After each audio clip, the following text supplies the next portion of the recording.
Ça va, c'est le premier, c'est le seul.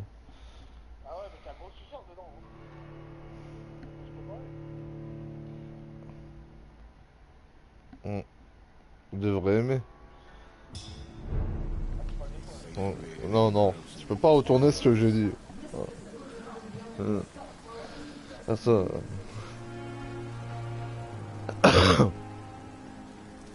Bon, excuse-moi là, je dois discuter avec les gens. Hein, donc, t'es prié de fermer. Merci. Another night with the glorious battalion of Pembroke.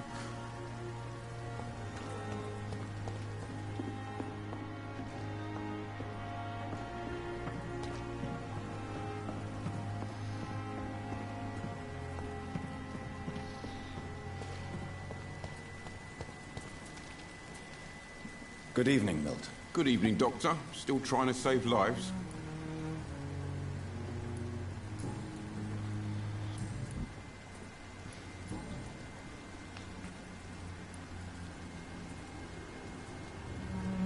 Why do you have such a mediocre reputation among your colleagues, Milton?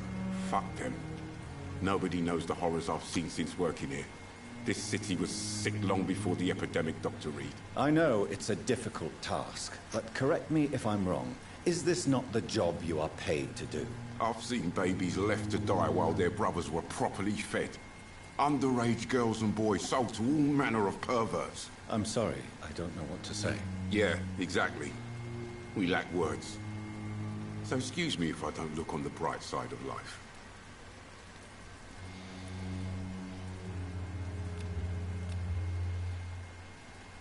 Do you need any medical help, Milton? I'm fine, Doc. Physically, at least. But I would give everything to be in a better place right now.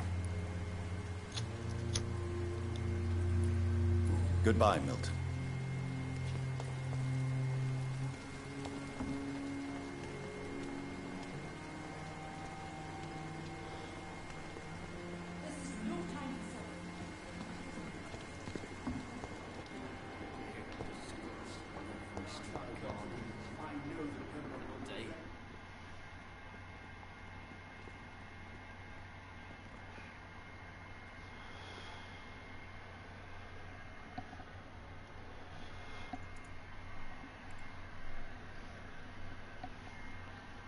Good evening, Nurse Hawkins. Good evening, Dr. Reed.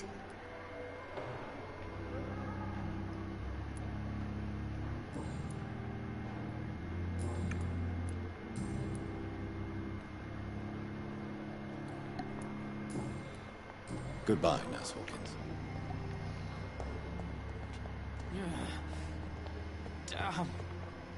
The pain.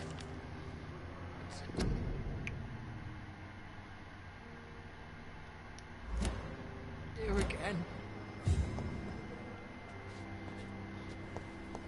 A giant morgue disguised as a hospital. I cannot enter. Nowadays.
Scowl voices in the garden.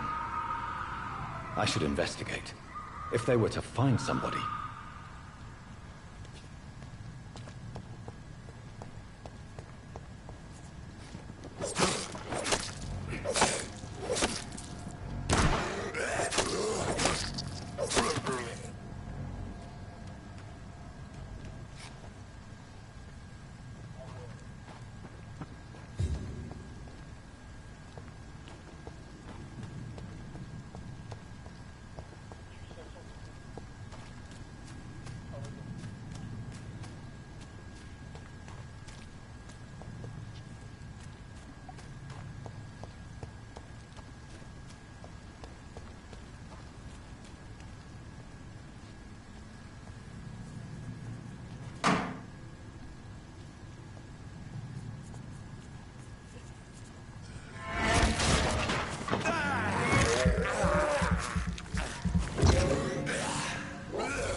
Mais non. Ah, je fais de la merde.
So, Mr. Hooks and Nurse Hawkins are an item. Those two have hidden their affections well.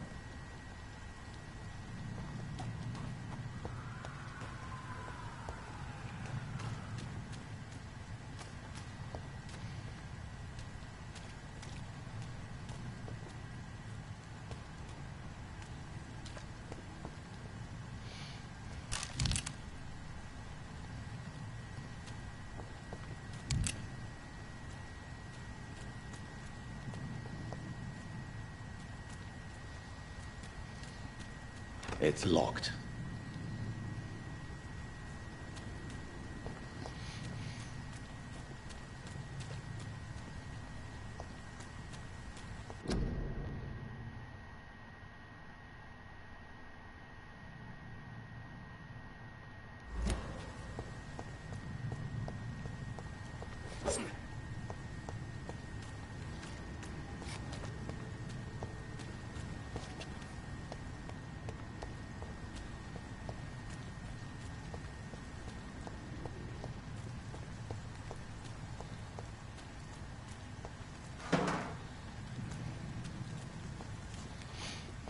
C'est où là? Ah bah quel niveau?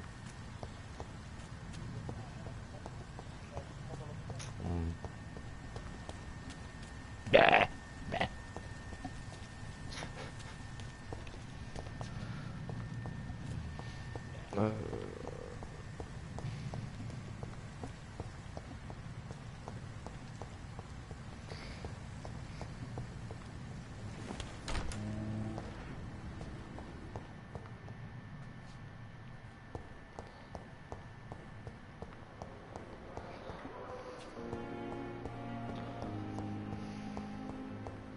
It's locked.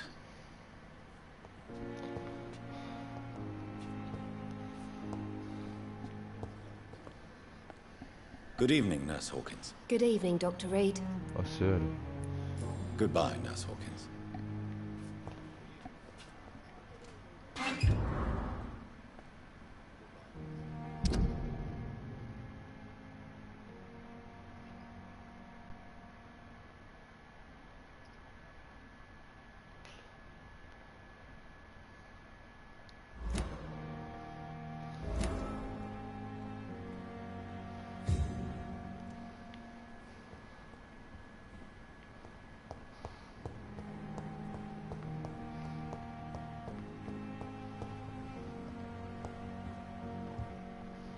It's locked, all right.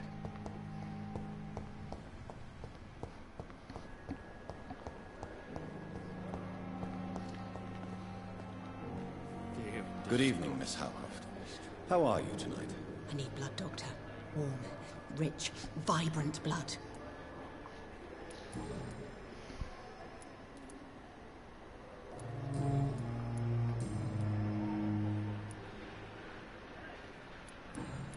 I'll leave you, Mistress of the Dark, Ouais. to your nocturnal activities.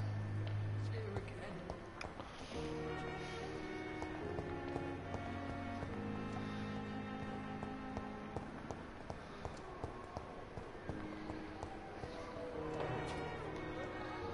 Good evening, Nurse Hawkins. Good evening, Dr. Reed.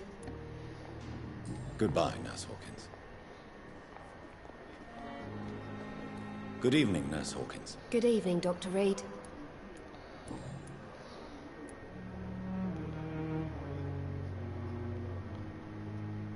Pepper, are you sure you want to leave this hospital? To become a nurse was a little girl's dream. But in the end, I don't feel that useful. I want more. I want to make things change.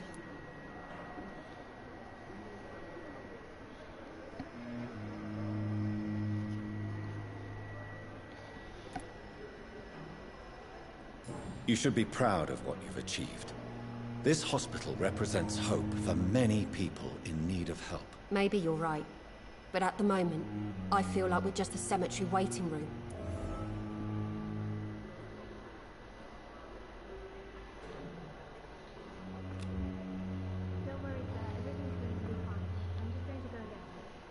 Do you need medical help yourself, nurse? I'm fine, really. I just need to sleep. Goodbye, Nurse Hawkins.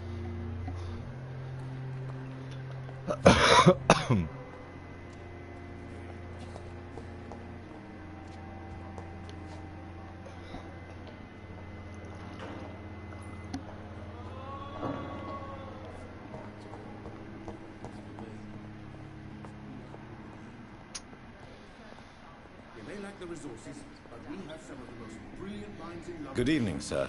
I'm Dr. Reed. I believe we're going to be colleagues. Reed? Yes, I've been informed about your arrival. I'm Waverly Ackroyd. Welcome aboard, I suppose. Does my arrival inconvenience you in some way, Dr. Ackroyd? Let us just say that I don't particularly share Dr. Swansea's enthusiasm for hiring you. What we need here are reliable professionals, not overrated dabblers.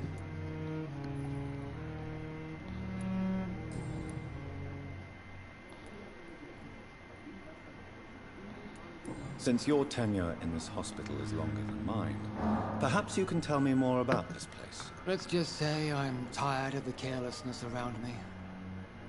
I have always respected the skills of Dr. Swansea, but over time his enthusiasm has become displaced. Carelessness?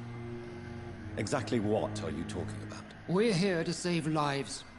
The people who trust us are not volunteering for experimentation. They're here to be healed. I don't intend to run any radical experiments, Doctor. Even if I, as any good practitioner should, express an interest in pushing the boundaries of medical research. Modern medical methods were created through audacity and ego. But there are rules in our line of work, and they're here to protect our patients.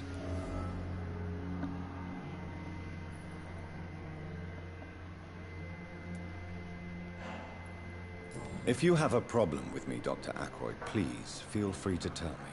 Dr. Swansea has imposed your presence on this hospital without asking anyone's advice. The benefit of his position. But I don't agree with it. I know we've never met before, but I believe this hospital could use all the help it can get.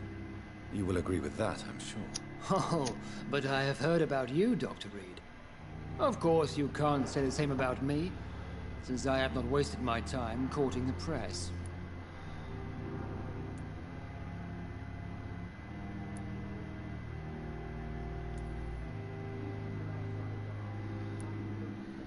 There is no need for such animosity between us.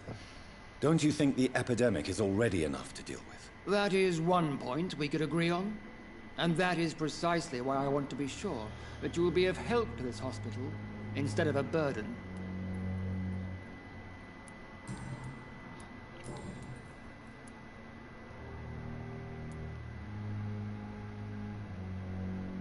It seems you have bad memories of your military service. I refuse to see this industrial slaughter as scientific progress.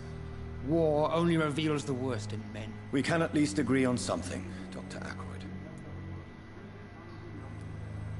I don't know what you've heard about me, but I have already proved my value as a practitioner. I don't question your skills, Dr. Reed, but your motive. Is it money, fame, or are you truly dedicated? And what exactly is that supposed to mean? I served in the war just like you. But unlike you, I did not use the wounded to play the modern sorcerer. Be careful what you insinuate, Dr. Ackroyd. I only want you to admit you used those men to improve your theories.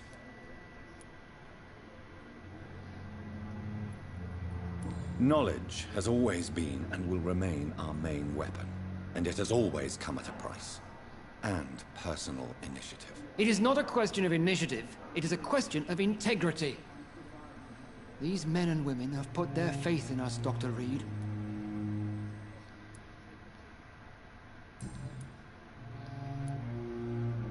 Thank you for your time. We'll talk later.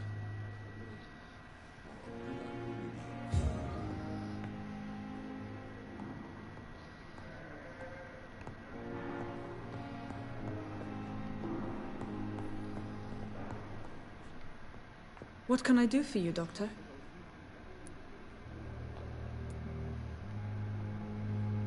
What kind of man is Dr. Swansea?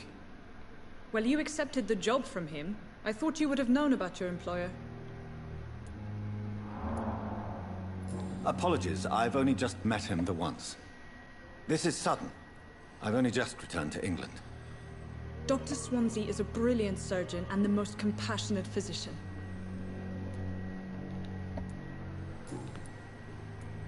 Thank you, Nurse Crane.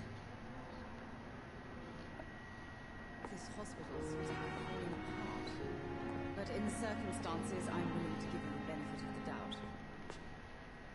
Good evening, sir. I'm Dr. Reed. May I help you? I don't know if a third opinion is needed. Your colleagues are already arguing about my condition. I see. Would you mind telling me more about your situation? I'm Harvey Fiddick. All I want is to get me bloody arm fixed properly. Tell me about yourself, Mr. Fiddick. I'm just a regular guy waiting to get his arm fixed, so I can return to work and to my family. I was more curious about what you were doing before being hospitalized. I'm a carpenter, and a good one too. But that means I need both arms to feed my family, Dr. Reed.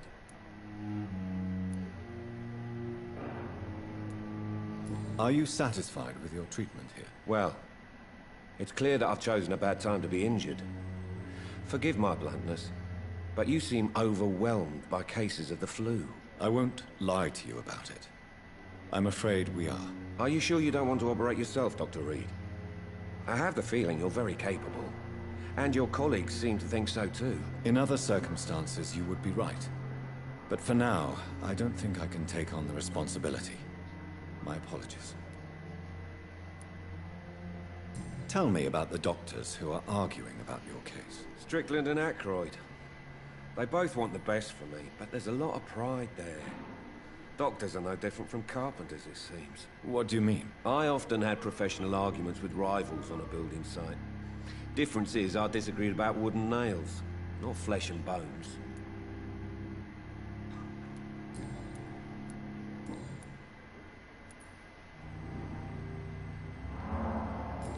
seem worried about the safety of your family.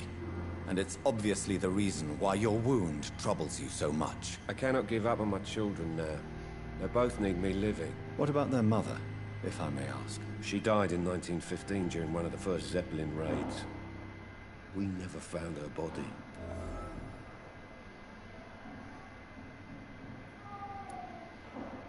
Tell me more about the death of your wife, Harvey. 1915. I was in the army, building workshops for the Royal Flying Corps. Helen was happy I wasn't sent to the front. What happened? The Germans sent Zeppelins to bomb the construction site, but they missed their target. My wife was bringing my dinner when the bombs fell.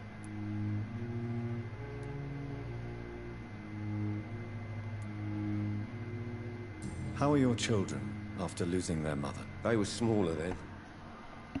The only good thing about this is my Helen didn't bring them with her that night. I'm sorry for your loss. So many died during the bombings. I served in France and witnessed the carnage there. I would like to say that she didn't suffer. Truth is, I have no idea. I just know that I'm all that me kids have. Poor little bleeders.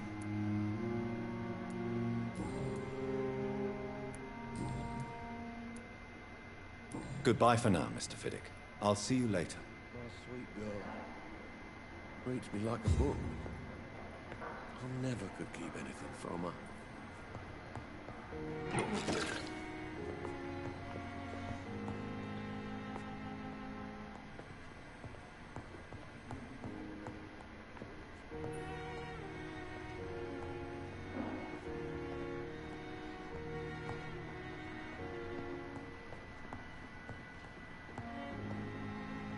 Good evening, sir. Doctor. Good evening. I'm Dr. Reed. Can I help at all? No, Really? Why are you here, then? I don't want to talk. My throat hurts too much. I suppose that this pain is the reason you're here. Is someone taking care of you? Yes. And no. Could you at least tell me your name, sir? Mortimer. Mortimer Goswick.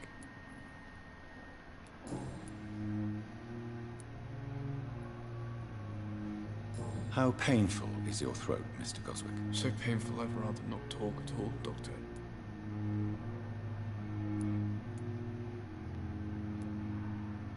I'm sure you realize a doctor and his patient have to communicate, sir. Would it help if I gave you some paper and a pen? Not really. I see. Then maybe it's not just your throat that hurts, Mr. Goswick. Perhaps your sore throat is just the consequence of something more hurtful. Yes, maybe. But I don't want to talk or even write about it now.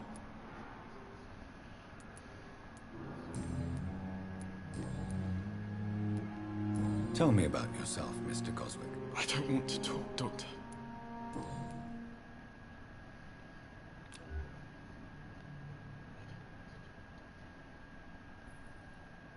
Do you need any help? I'm afraid I may, sir. I don't mean to be a burden.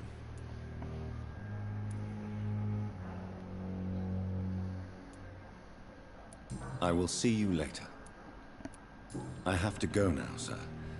But don't hesitate to contact me if you need any help. I'm all right. Don't waste your time with me.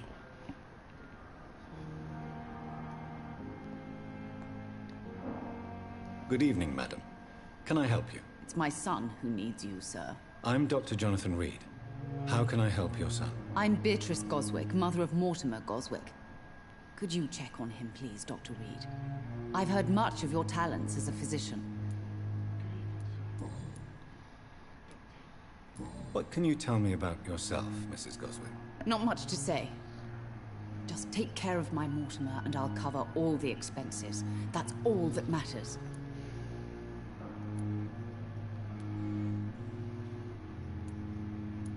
May I ask if you have an occupation, Mrs. Goswick? I'm a teacher by profession. I teach young women who are more ambitious about their futures than their families. Are you really that rich? Most of the patients here are of a more humble origin, if I may say so.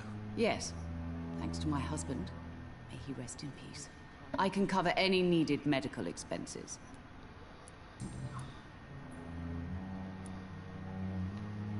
What do you think of your reception here? Any complaints? I have had the uttermost reservations about this hospital since we arrived. But we had no other choice, considering the state of emergency. Is there something in particular that's bothering you? Some of the staff were not especially welcoming. I suspect they're not accustomed to dealing with patients of such social standing. Tell me more about your arrival at the Pembroke Hospital. What gave you such a bad first impression? The ambulance driver was quite rude, for a start. And that nurse, Miss Hawkins, seems to have quite a dubious attitude. What do you mean? She managed to secure a bed for my son despite the epidemic. It was a relief, but it wasn't cheap.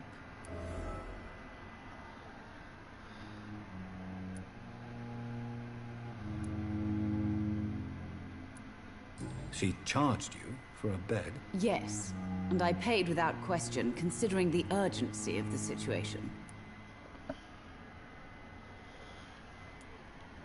I share your concern, Mrs. Goswick.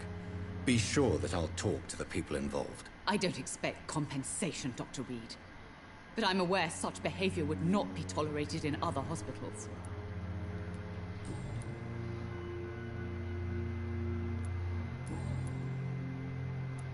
Goodbye, Mrs. Goswick.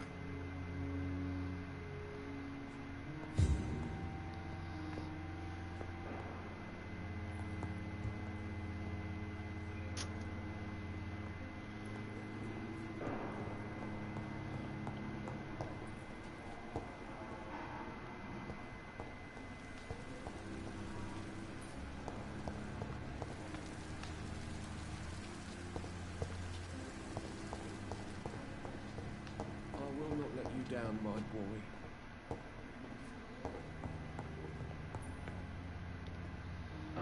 Good evening, Mr. Fiddick. Good evening, Dr. Reed. Any news about my operation? Is there anything else that's bothering you? Can I help in any way? I'm all right. Considering the state of this place, I should consider myself lucky, I guess. Goodbye for now, Mr. Fiddick. I'll see you later. My sweet girl. Reads me like a book. Never could keep it.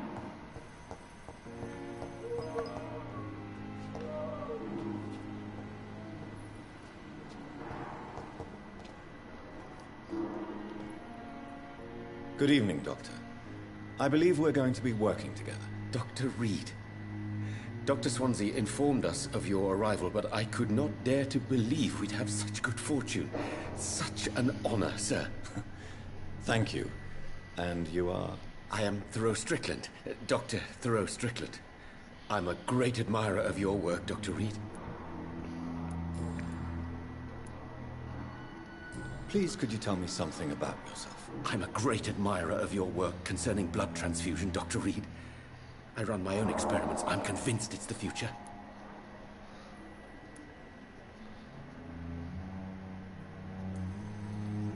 I based my technique on my mentor's research.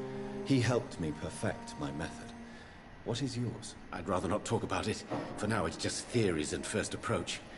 My process is purely experimental and unsuccessful. As long as you're cautious and methodical, you may remain empty-handed, but you won't fail. You're not the first one to warn me. But I am convinced knowledge is the main weapon against the ravages of this epidemic.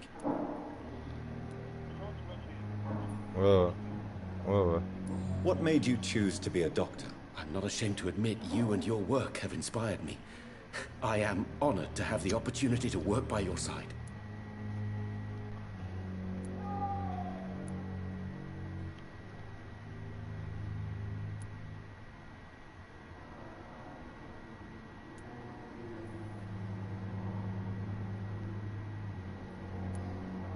It's always a pleasure to share scientific and medical knowledge with someone eager to learn. I'll be glad to help you if I can.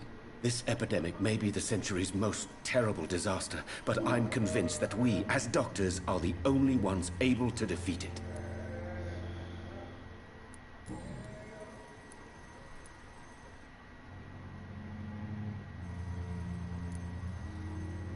What can you tell me about the Pembroke? Well, it has always been an honor to work with Dr. Swansea.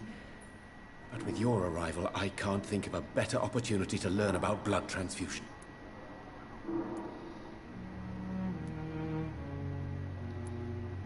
You seem quite optimistic.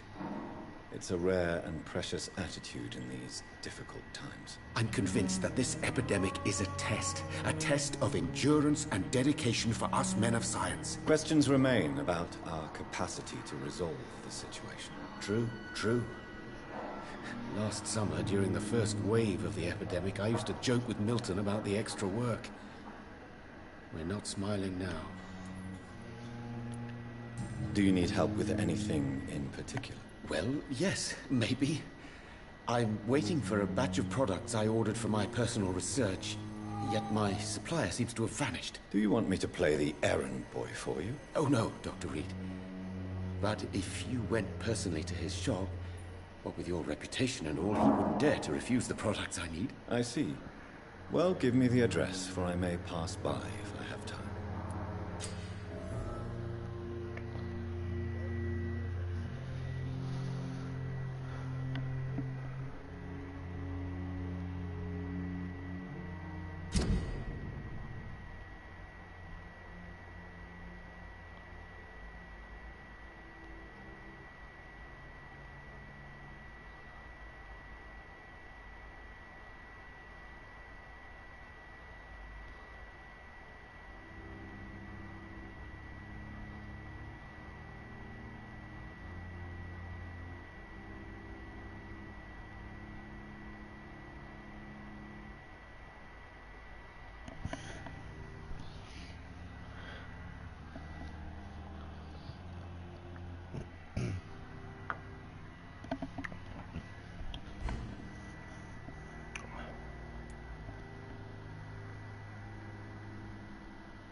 What do you think of Dr. Ackroyd's aversion to modern medical methods? It's a shame he's so narrow-minded.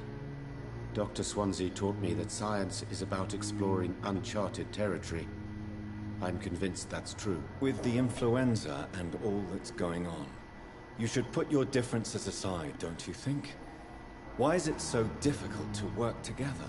I believe that if Dr. Ackroyd had been the one to discover the transfusion process, he would be the first to recommend its use. So you believe it's just a question of jealousy and pride? Dr. Ackroyd is as proud as he is blinded by his obsolete concept of medical science.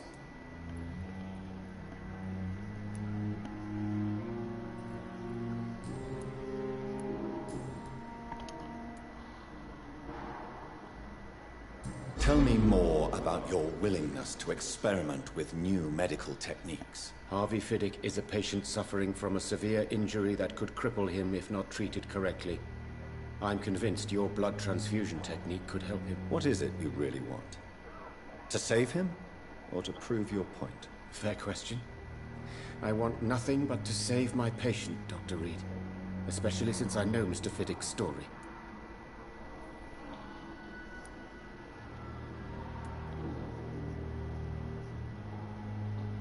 Tell me Mr. Fiddick's story. Our first diagnosis was compromised because Mr. Fiddick lied to us about the real origin of his injury. He first claimed it was an accident. But why would he hide such crucial information from us? Because he is a proud father, ashamed of putting his children at risk because of his own negligence. This personal involvement could also appear to be a lack of impartiality. You must know that a good surgeon must remain neutral. I agree. But that does not excuse Dr. Ackroyd's behavior. A man who did not even take time to converse with his patient. Do you think keeping his distance was a mistake? All I know is that I'm taking care of human beings with desires, hopes, and fears. Not some biological machine comprised of blood, bones, and flesh.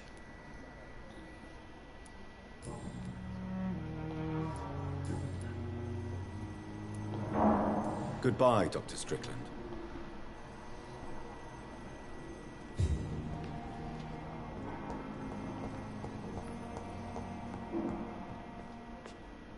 Good evening, Mr. Fiddick. Good evening, Dr. Reed. Any news about my operation?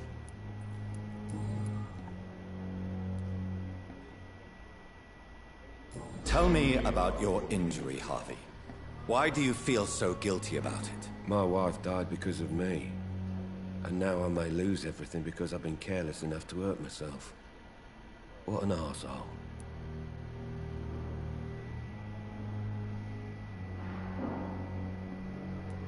How could your job be responsible for your wife's death? I was working a double.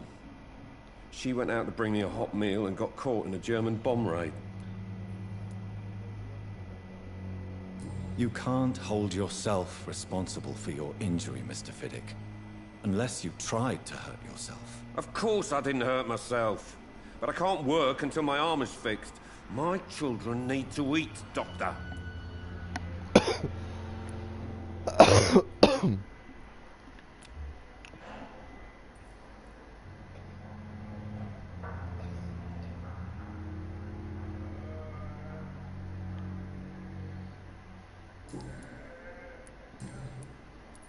Goodbye for now, Mr. Fiddick. I'll see you later. You always knew the words to calm the children, Helen. As for me, what a blundering idiot. Good evening, Dr. Strickland. And good evening to you, Dr. Reed. Can I be of any help? Goodbye, Dr. Strickland.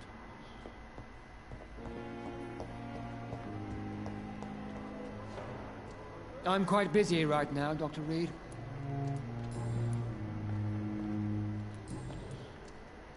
Thank you for your time. We'll talk later.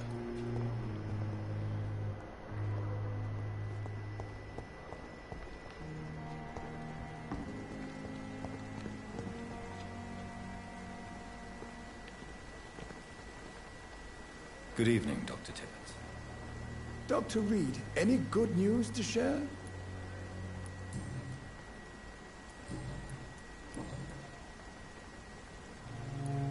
What can you tell me about the staff in the hospital? Some are really good, and others are not so good. But during this troubled period, there is no time for slander. I prefer to focus on the positive character traits. Goodbye, Dr. Tibbets.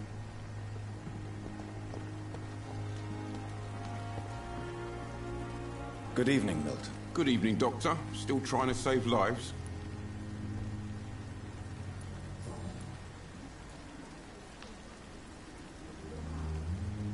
Do you know that Nurse Hawkins is thinking of leaving the hospital? That's not a surprise.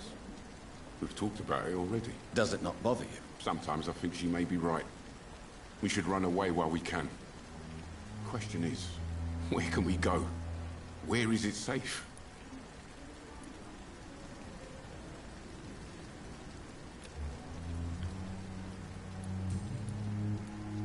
I have some good news, Milton. What? The epidemic's over? I retrieved your wallet, with all the money, and a certain picture. Well, yeah, Pippa Hawkins is my girl. So what? Is it the difference of skin colour that bothers you? Not at all, Milton. Good. Please, take this money anyway. To remind you to keep your mouth shut. Not everybody is as broad-minded as you, Dr. Reed.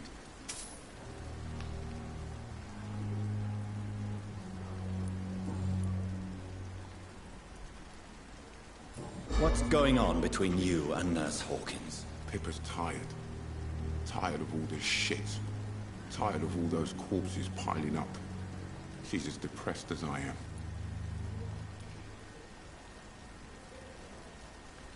During the war, I witnessed a few couples just like you come together in difficult circumstances. It can be very damaging. Maybe you're right. But we support each other.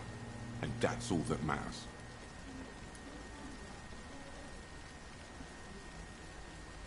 You do realize you could both get fired. Hospital staff are not meant to have intimate relationships with one another. Come on, Dr. Reed. Do you know how many rules are broken in this hospital every day just to keep it running?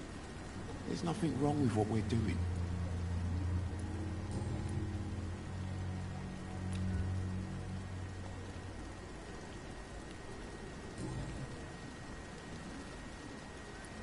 Goodbye, Milton.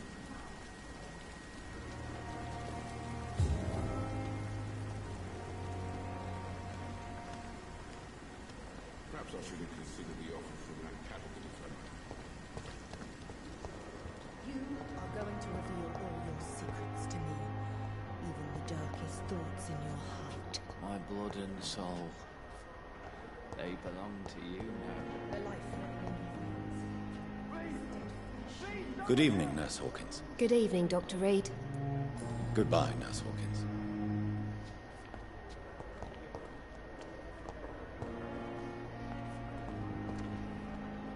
Good evening, Nurse Hawkins. Good evening, Dr. Reed.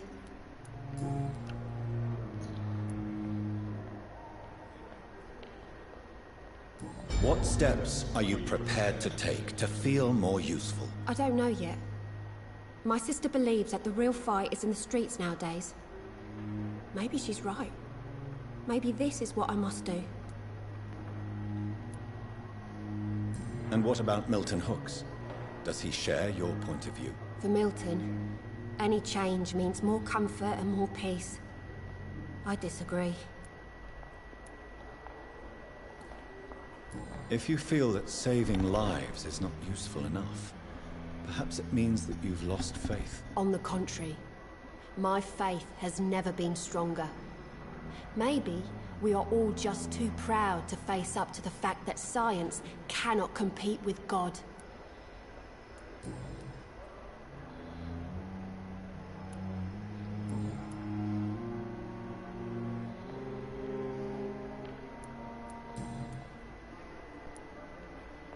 Pepper, I know you're very close to Milton Hooks. Yes, Milton Hooks is my man. If you want to report me for that, just feel free, Doctor. I have no intention of reporting you, Nurse Hawkins. But are you aware of the risks? The rules say I won't be allowed to work as a nurse anymore. But here at the Pembroke, we break rules all the time. Is he worth the risk? Hey, I'm no perfect woman, and Milton is not the finest bloke. But we do our best to get by. That's all any of us can hope for nowadays.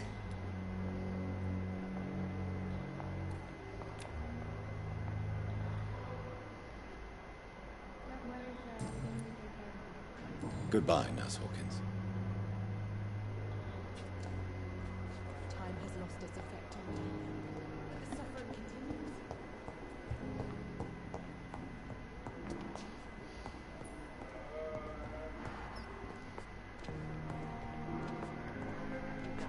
I'm quite busy right now, Dr. Reed.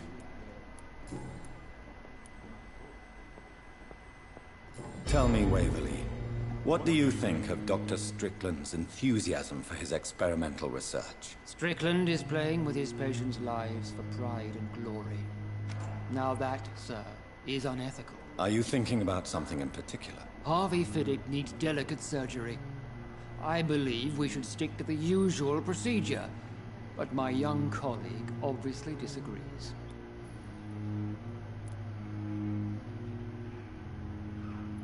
And are you not afraid that your rivalry with Strickland may be blinding you? Rivalry? I guess you could call it that. But I will never be childish enough to let my personal feelings affect my judgment.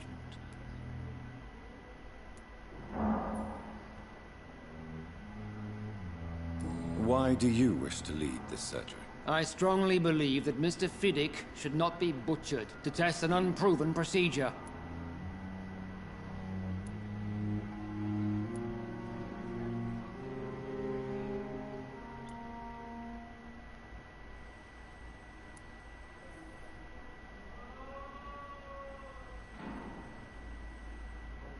I really hope you're right about this, Dr. Ackroyd. I'm trusting your judgment on this. I'm not the kind of man who runs away from his responsibilities, Dr. Reed. There is no need for you to be looking over my shoulder.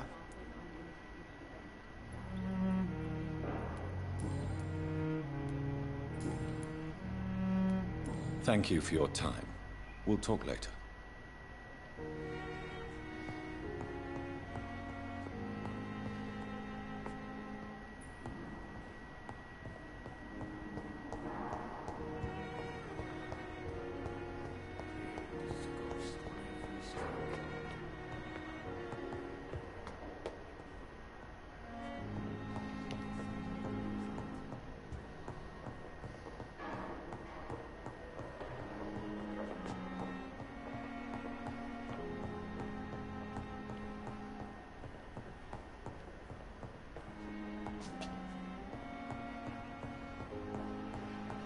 Not now.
It's locked, all right.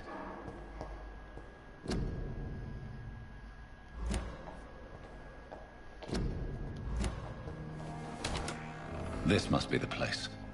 It's definitely away from prying eyes. Relegated to the shadows.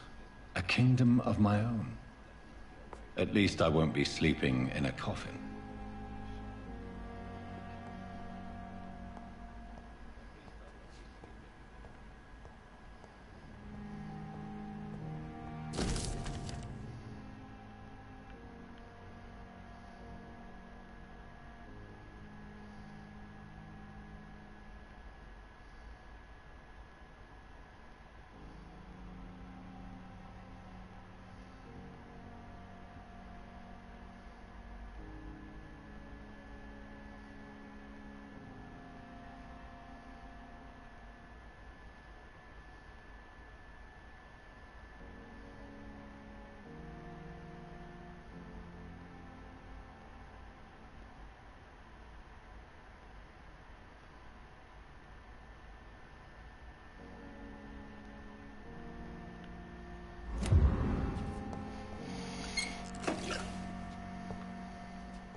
The flower's dying. It needs water.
Putain, je peux rien faire.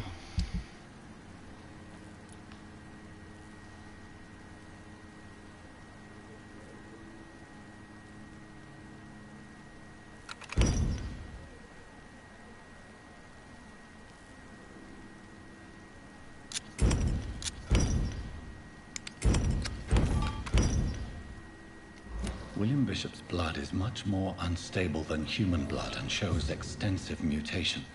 But this is not what happened to me. I must keep on searching. The sun is about to rise. I can feel it. I'll continue tomorrow night. I have so much time now.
If I'm to stay here until my research is complete, I'd better learn to hide my true nature from the mortals. What about my thirst for blood?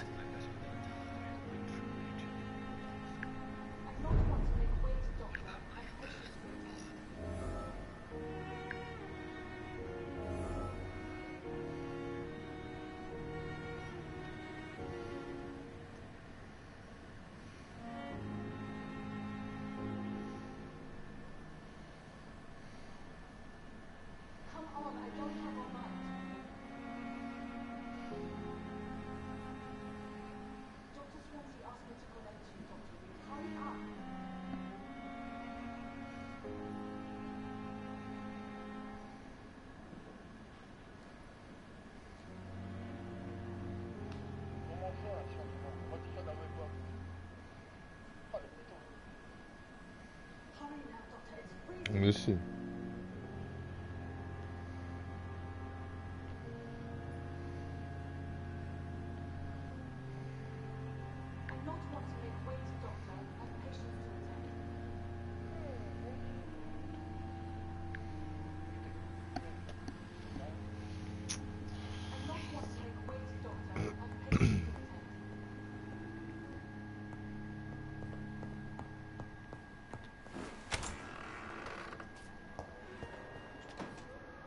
Yes, Nurse Crane? How can I help you?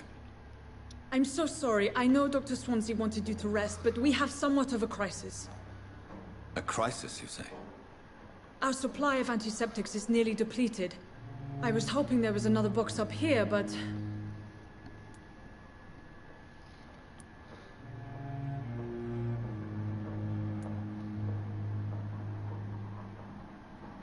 What type of hospital are you running?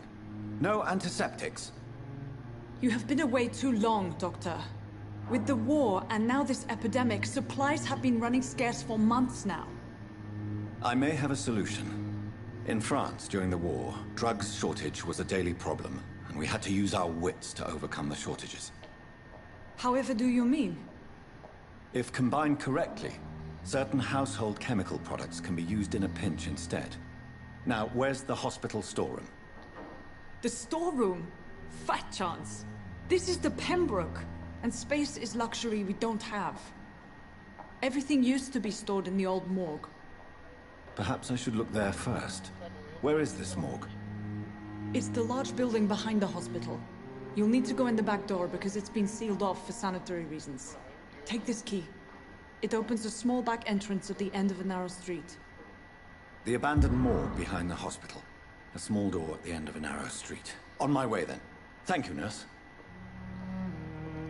Ouais, tu me disais qu'il ressemble à qui? Ah ouais. Ah ouais.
Rien n'était obligé de rien dans le jeu. Ils vont te dire après de choisir ou pas.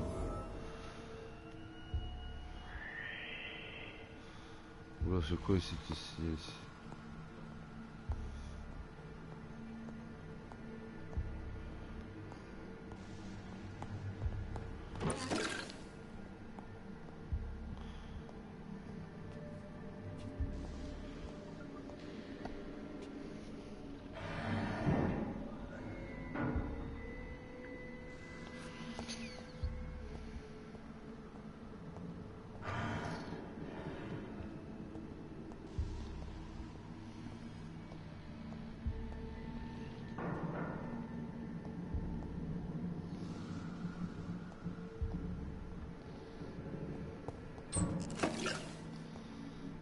Ça on en trouve, hein. Putain des fioles.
It's locked.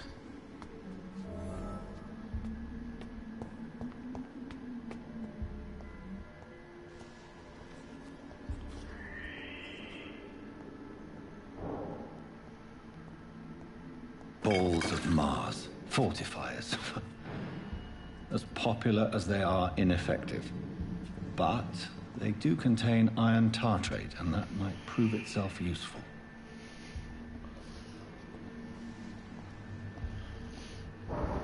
T'en es où là depuis? Ah bah ça y est, tu sais quitter quoi déjà.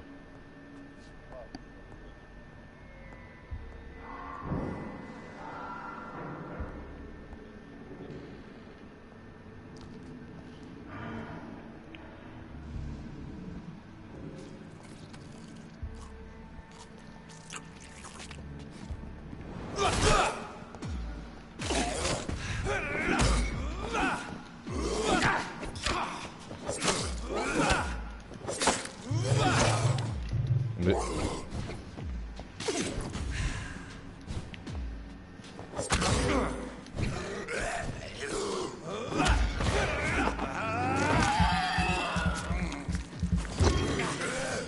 Behavior is similar to the infected William Bishop. Must be the same strain. This sickness moves faster than influenza.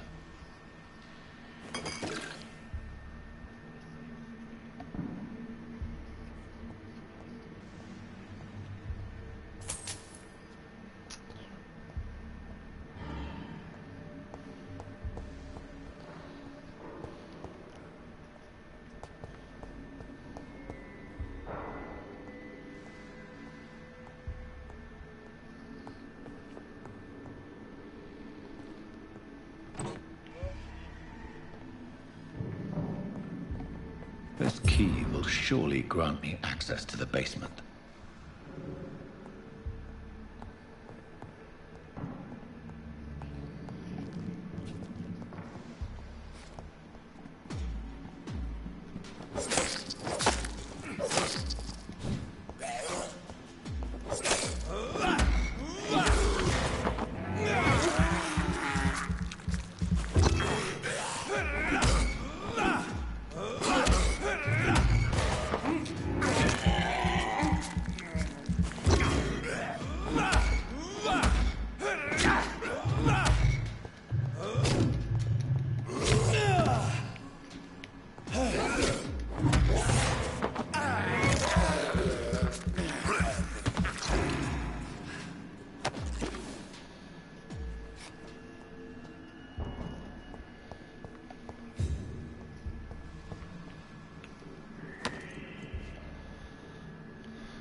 Ouais, ça arrive.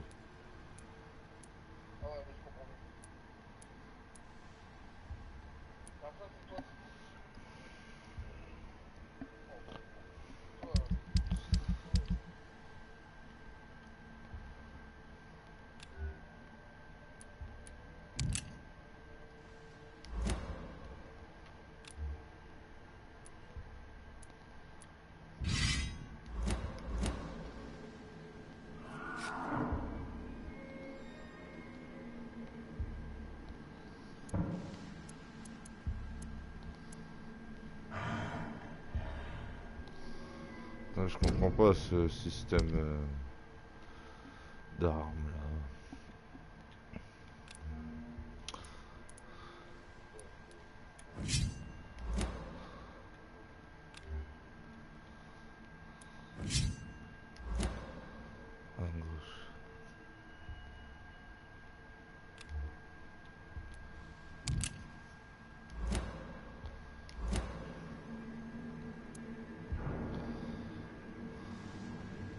Ah si, j'ai compris. Ah merde. C'était déjà... Putain, hein.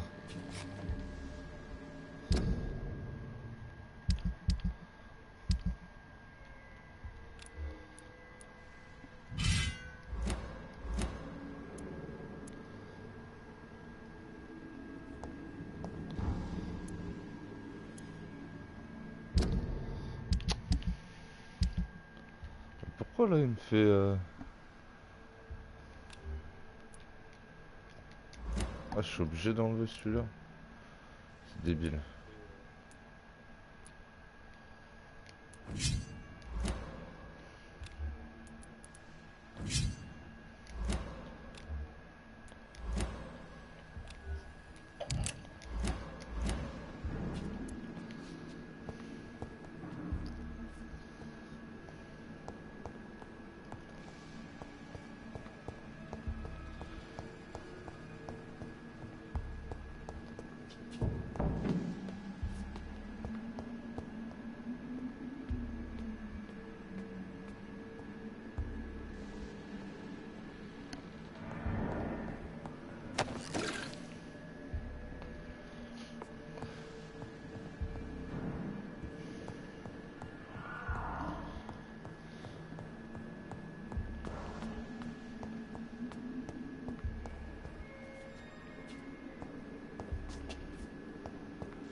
Wesh. Ça va quoi? Eh ouais. Ouais, j'essaye de sucer au moins. Hein. Ouais. Je fais le tour là. These skulls feed from corpses and the husks of animals. They're not after me.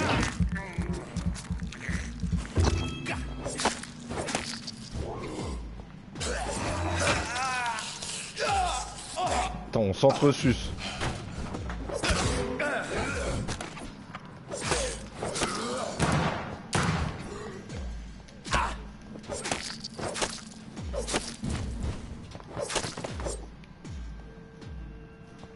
Foiré là.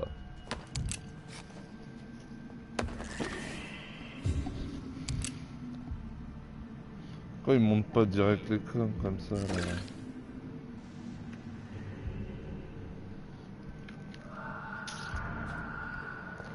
On va tranquille hein.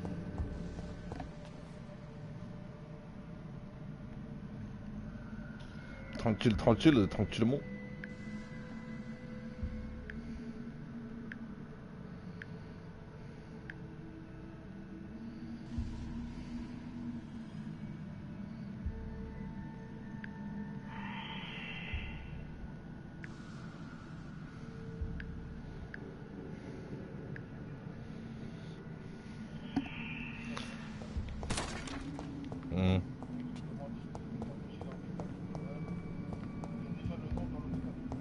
Ouais, t'as vu. T'as vu. Ouais. T'as parlé à tout le monde, et parle avec tout le monde, hein, je te conseille. Ça donnera des tips.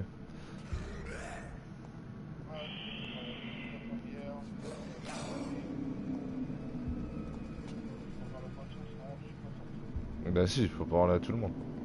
Justement. Il manque du monde à mon avis, vu comment tu m'as dit ça. C'est rapide après. Donne ton sang, bâtard. Bah si si. Bah après en même temps c'est le jeu. Hein. Donc je t'ai dit, hein, ça allait parler. Bon, t'es obligé de parler en plus si tu veux des missions supplémentaires.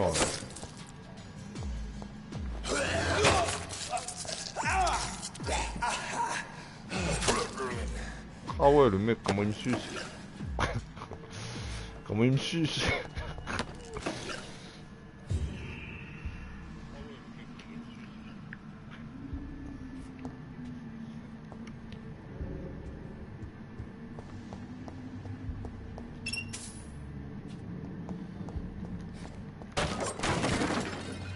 défonce tout, moi.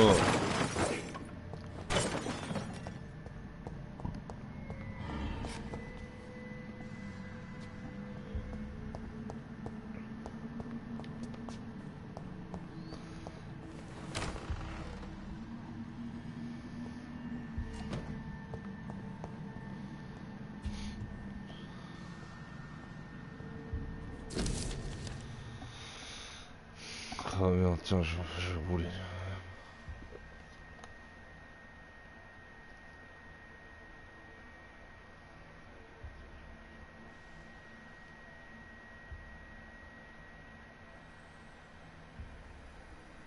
Ouais. Bon.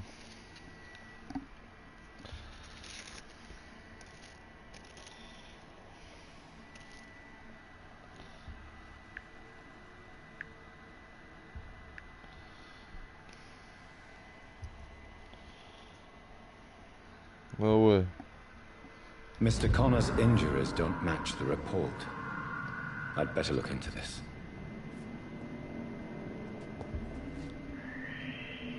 It's locked. Sans déconner, j'avais pas compris.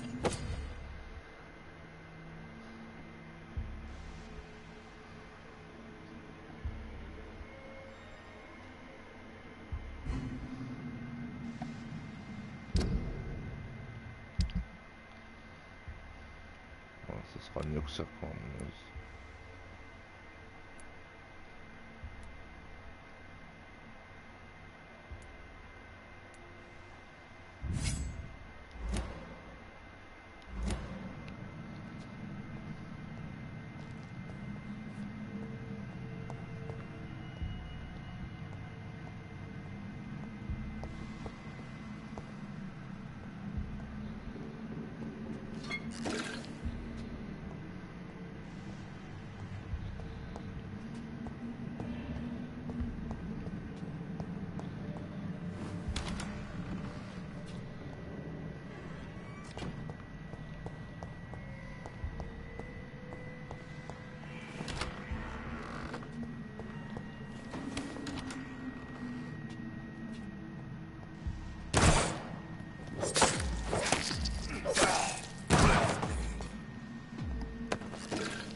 Bon, lui, il a pas fait long feu.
These scowls can be so ferocious.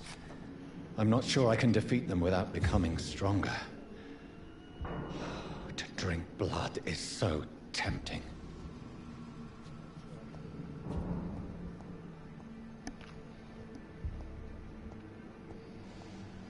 Sodium hypochlorite. Dangerous to administer, but efficient in the proper dosage.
N'oublie pas, c'est un médecin quand même. Hein.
Enfuis pas. Viens ici.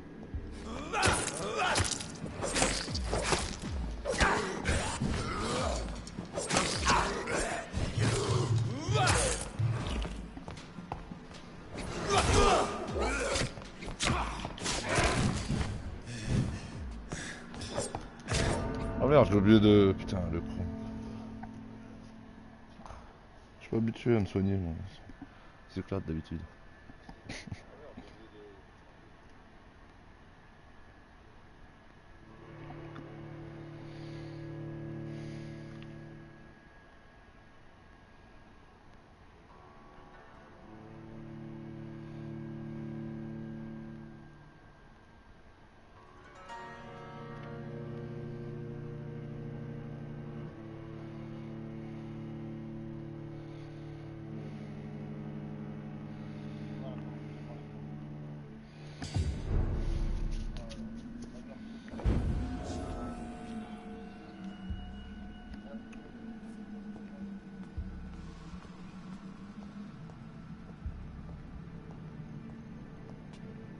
Tu peux par là d'ailleurs.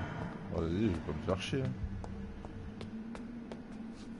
Ouais, pas déconner non plus.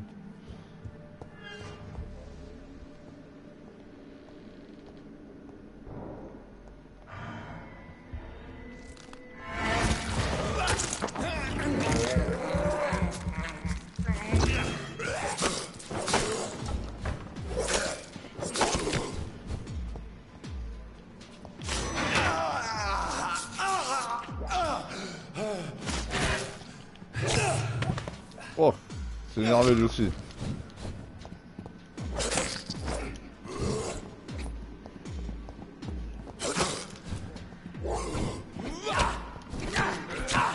Je suis bloqué. Putain de parle d'un vampire avec ses pouvoirs. Là.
changé.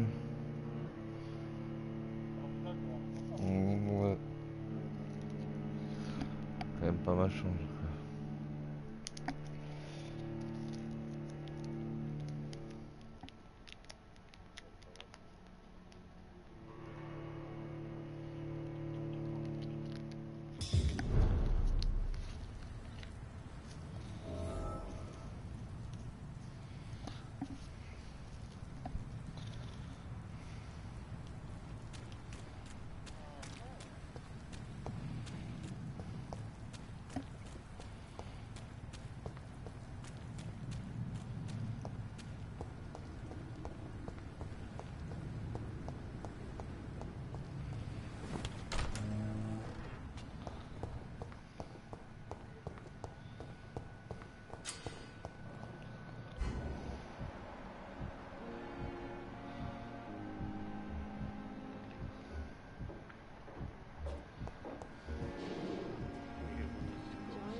Daily routine.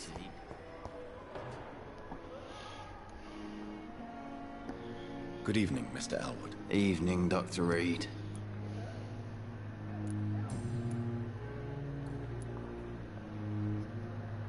Why do you feel responsible for the injury, Thomas? What really happened? I wasn't disfigured by any German shells. It happened during my leave. It was an accident.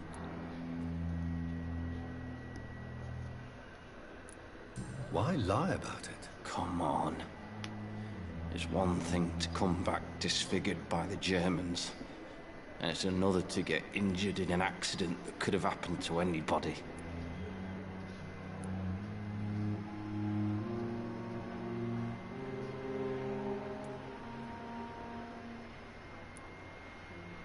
Reconstructive surgery has been very successful for some soldiers. I don't want to wear a bloody mask for the rest of my life. I'd rather stay here and just be forgotten. Oh. Tell me what really happened then. I went with a whore in Rouen. Dead drunk I was. The hotel was a shithole. There was a fire that night. Did you start the fire? Were you trying to avoid going back to the front? That's not uncommon, you know. No. It's just that I was asleep when the flames reached the room. The girl was long gone. Bitch never woke me up. Left me to burn.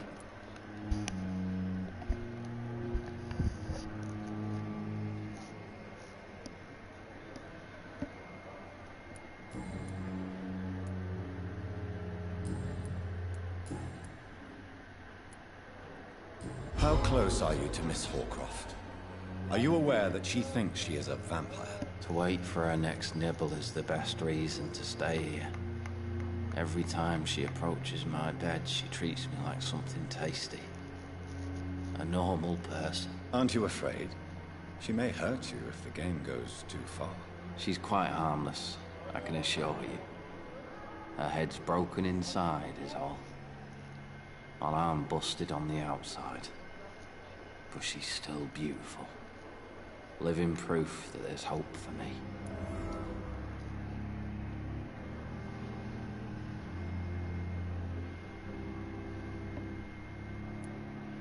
You do realize she's mentally disturbed. It's called the Cotard syndrome. She truly believes she's a vampire. In her madness, she never refers to my scars. And frankly, if I could, I'd join her world. It seems much more fun than the real one.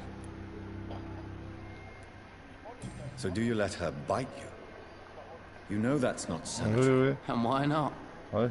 She's only supping a few drops of my blood. And the pain, it's real for once. She could decide to bite less willing patients. Then it's another good reason for me to stay here, Doctor. Mais non, c'est connu qu'il y a des pouvoirs pour faire parler les gens. Ouais, bah, ouais, mais bon, Blade, c'est pas forcément la référence, quoi. Where were you C'est même très stationed? loin de la référence. C'est Did pas you une serve référence for de long? vampire, non, I je suis désolé. really don't want to talk about all this shit. No offense. I was pushing too much. I served in France myself. I just wanted to know what happened to you. You were an officer, weren't you? Then I doubt we fought the same war, sir. No offense. Ouais.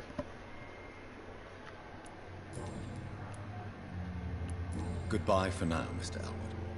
Real disgust on every street corner. The daily routine. Hello again, Dr. Reed. I feel better already. Can I go soon?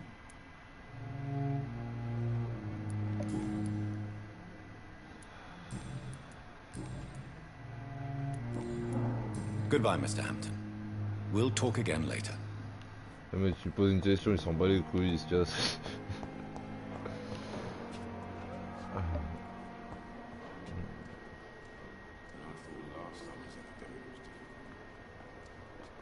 Ah, c'est là-bas, je crois.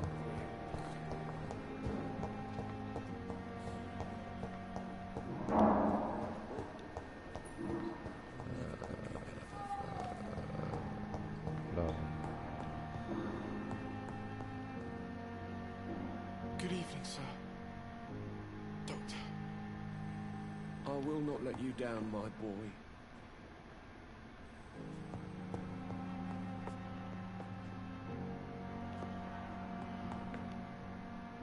Good evening, Doctor. How is my son doing?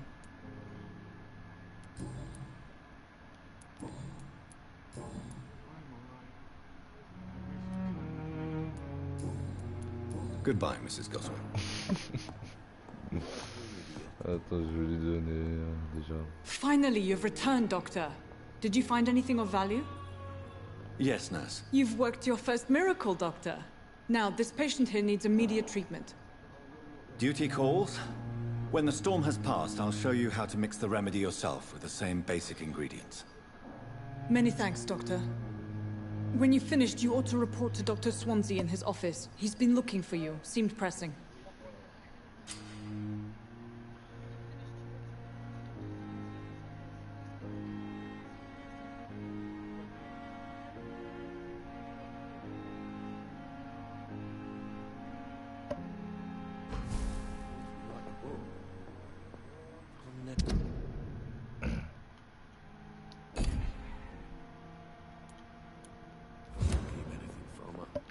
Good evening, sir. Doctor. Good evening, Mr. Goswick. How are you? I'm okay.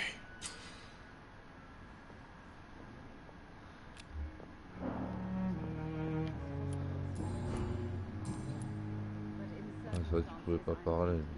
Do you need any help? I'm afraid I may, sir.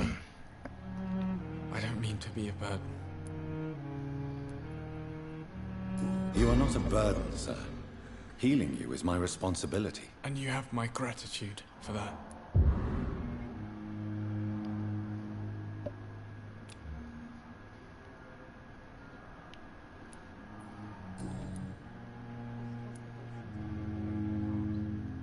Why did your mother have you hospitalized here? She seems convinced this is a bad hospital. My mother just wants the best for me. She won't rest while I'm here. She'd go all the way to hell and back to help me.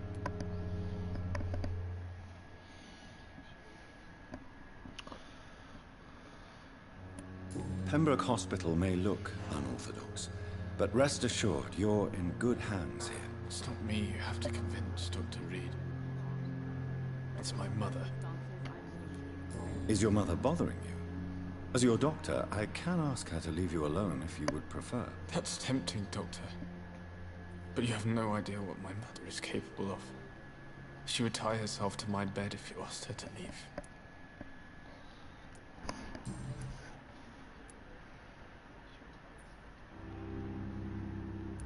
How painful is your throat, Mr. Goswick? So painful I'd rather not talk at all, Doctor. I'll let you get some rest, then. But in the circumstances, I'm... Good evening, Doctor. How is my son doing?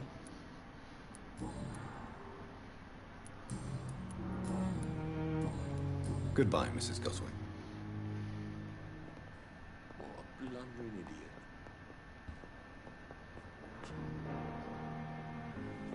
Come now, you can handle this.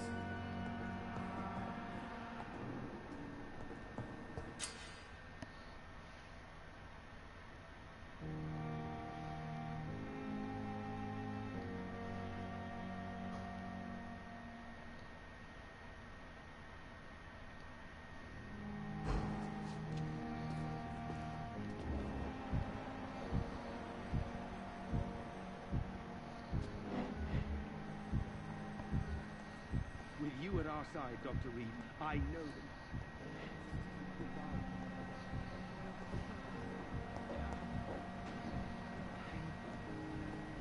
There again.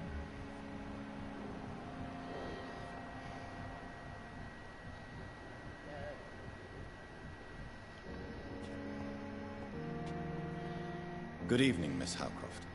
How are you tonight? I need blood, Doctor. Warm, rich, vibrant blood.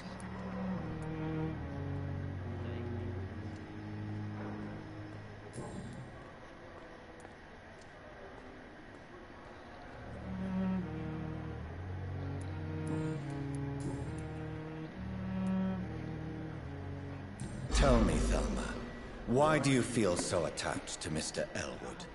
Why him? I'm not sure, Doctor. I think we have a bond of some sort. We've both suffered so much. He's the only mortal I find interesting.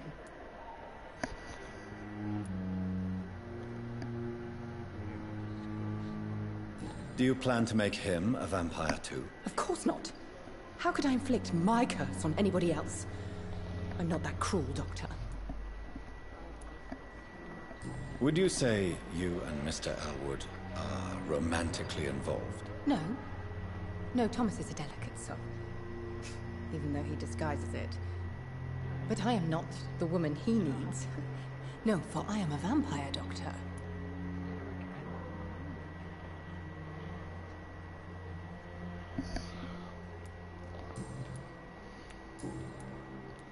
I'll leave you, Mistress of the Dark, to your nocturnal activities. I wonder what your last thoughts would be, sir. Too much energy, so little result. Daily routine.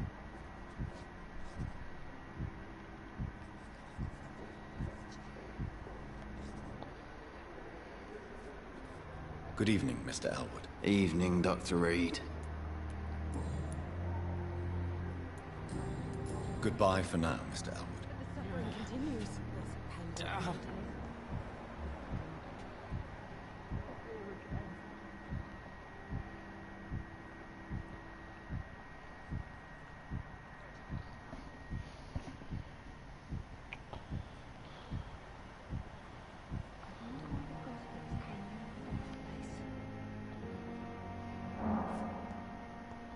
Fear and disgust on every street corner.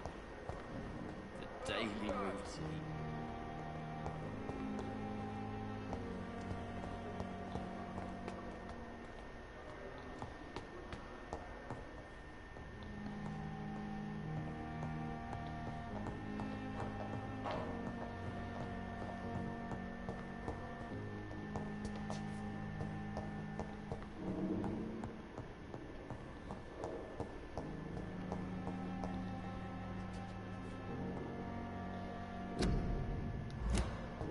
It's locked, all right.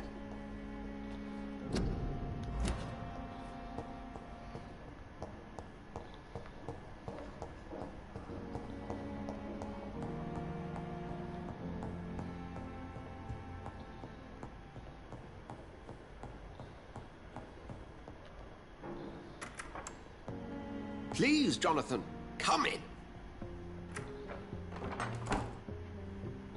Fascinating, is it not? In the last decade, so many mysteries have been brought to light with our microscopes. The human body, biology's penultimate frontier. The more we explore its boundaries, the less we're able to trace a clear line between life and death. You, my friend, have a foot in both countries. The view must be vertiginous. It's at least as vertiginous as chatting about vampires with you, I would say. This must be all so new to you. This area of town, the hospital, a brand new life. How stimulating it must be. I wish I could share your enthusiasm, Dr. Swansea, but my condition defies scientific categorization. Undead? Unalive?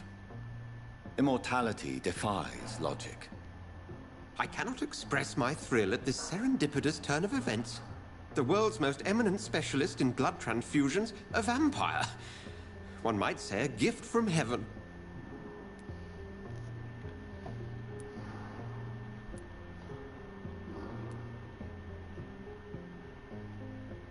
There is an absurd poetry to my situation.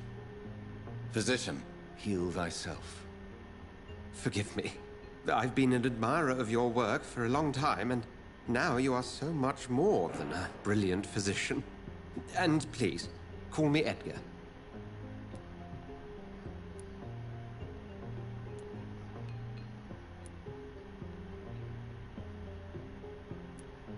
There is no need to apologize, Edgar. You offered me sanctuary when I had none. Very well. I have a task for you, Jonathan.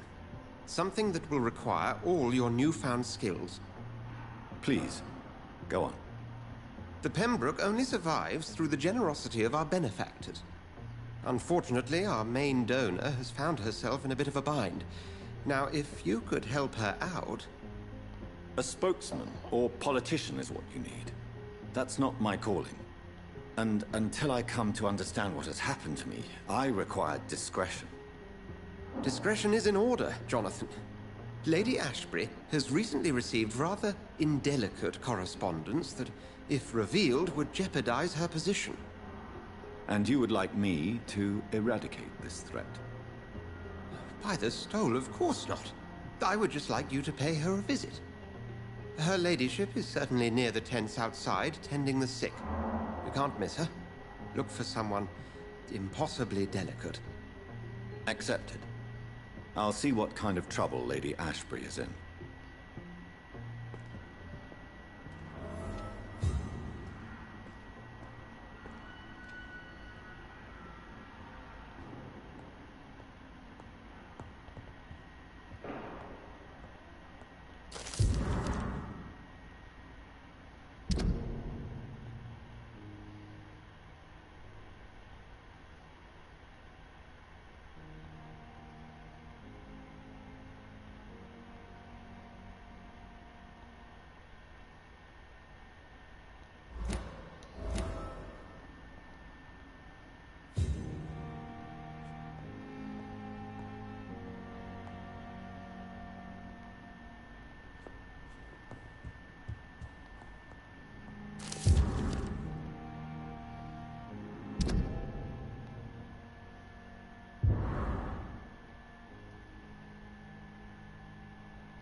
Do you need something, Jonathan? I have just a few questions. Then ask away. I'm at your service, Doctor. You mentioned something about a secret society. A brotherhood, if I recall. Could you elaborate? Certainly. I've been a member of the Brotherhood of St. Paul's Stole for several years. We are pledged to monitor and report vampire activity in England as impartial scientific observers.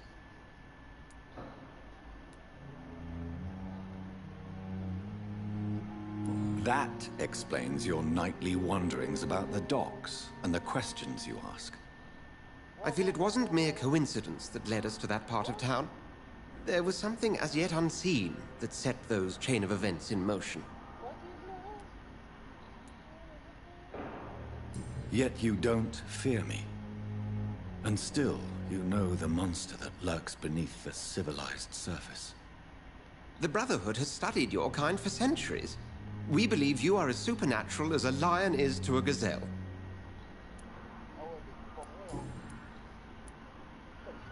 Since you seem quite the expert on vampires, what could you tell me about my condition and how it came about?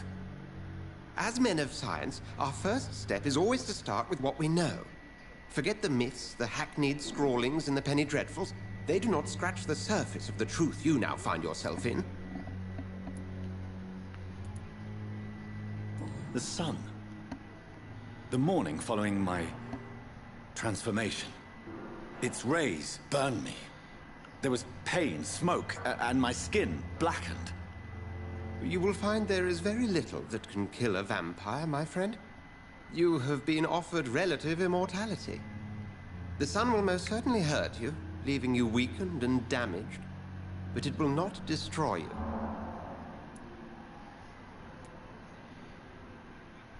Must I take a life to live? You are a vampire. You feed, and blood is the sole sustenance that can sustain your immortal frame. And only a living creature contains the nourishment you require.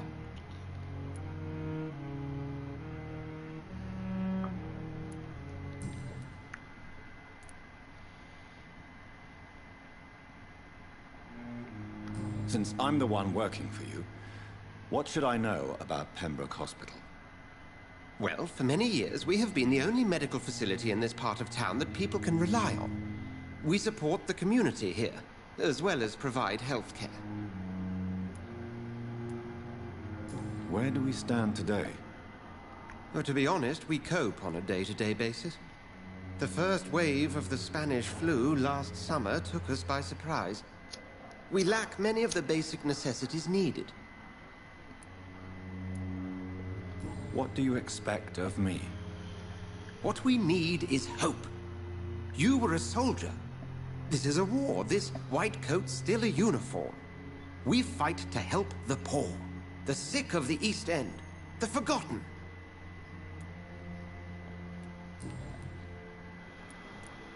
The man we pursued and slew in the canning factory, William Bishop, I believe, was he a vampire? He was a Skald, technically speaking. The debate rages as to their classification. Some think them a subspecies of vampire, others something else. How do Skulls come into existence? The name means slave. The etymology may indicate that they are a lesser species of vampire. From what I know, vampires tend to despise them.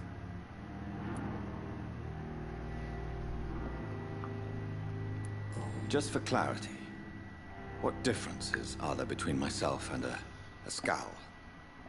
A Skull is easier to eliminate, Jonathan, even if they remain formidable foes for the unprepared. Vampires... Now, vampires exist beyond the mortal realm.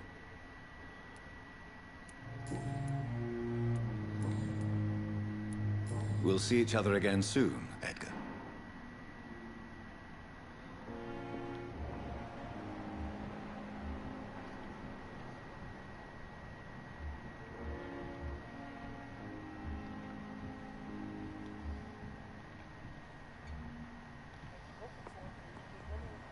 Reste appuyé sur rond.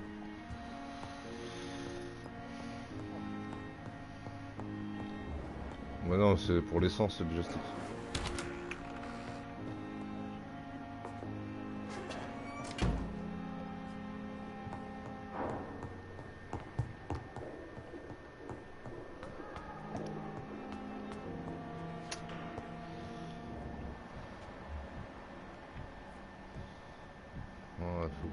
de plus avant.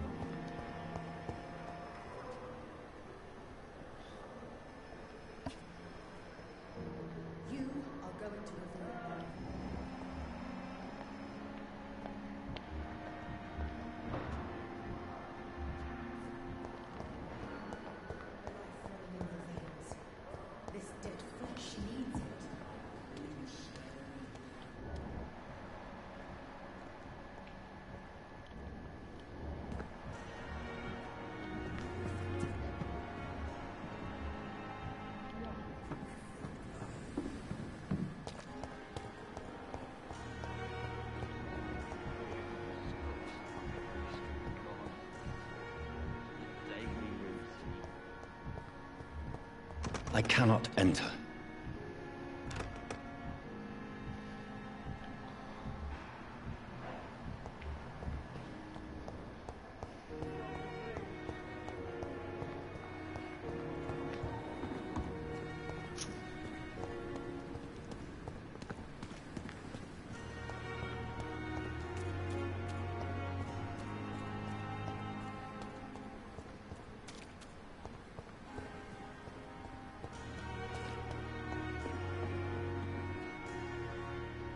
The flu took my dear wife, Emily. I take comfort knowing we'll soon be together again. Mr. Rainfield, that's no way to talk. You're in good hands here, and we'll be up again soon enough.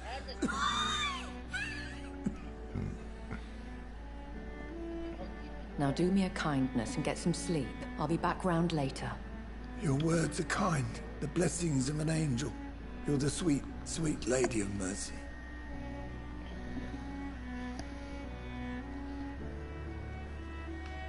Good evening, Dr. Reed. It's a pleasure to see you again. You seem surprised. Dr. Swansea has brought me up to speed concerning your recent appointment to Pembroke Hospital. You're a vamp... The lady who saved me that night, before vanishing into thin air. I remember you from the pub with Dr. Swansea.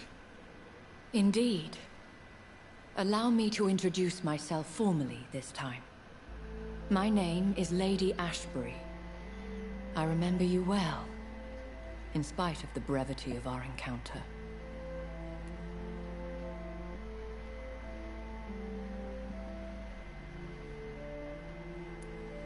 Apologies. You've taken me by surprise. I'm very happy to see you. The pleasure is mine, Doctor. I hope you're more disposed to answer my questions now. You must have countless questions, but our rather urgent matter first. Swansea has explained. My cover, if you prefer, has been compromised.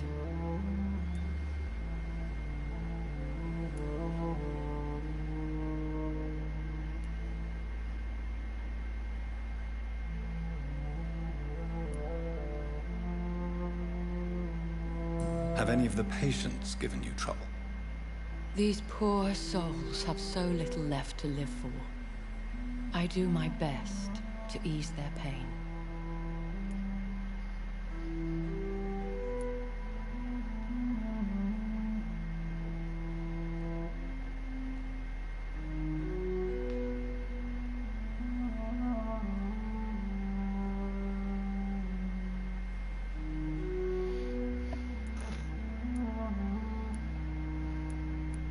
The world would be a better place if it were cared for by women like you. You make me blush. I am simply a necessary evil.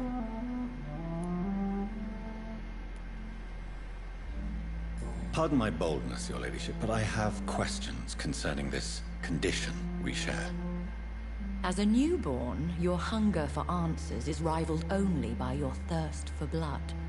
But the questions need wait. I'm a scientist. My trade is in the deciphering of mysteries, and I need information to feed my mind. I will gladly answer every question you have, but first, prove yourself capable of resolving my predicament without eating the culprit.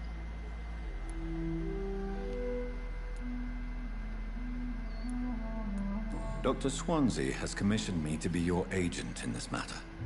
You could start by explaining what's amiss. These past insufferable weeks, I've been the victim of extortion. I've made a first payment, but the blackmailer grows greedy. I must refuse his most recent demands.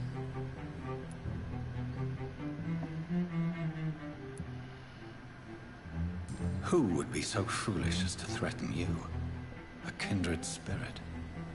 Even if it were the case, and I highly doubt it, a vampire would have asked for something more valuable than money. My suspicions lean toward a patient, or their family.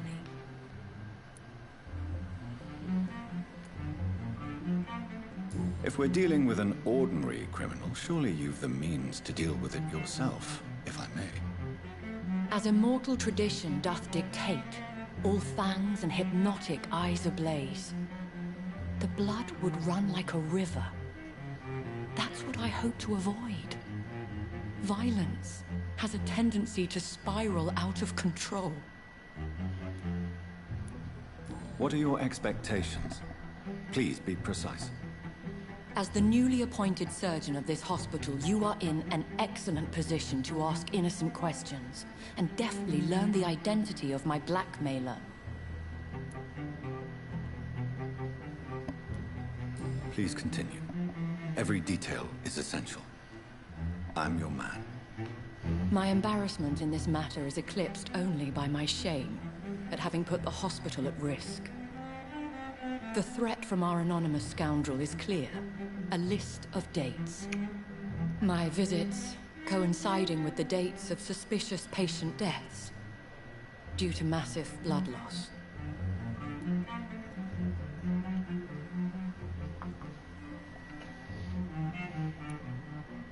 Is it true? Now aren't you the blunt one?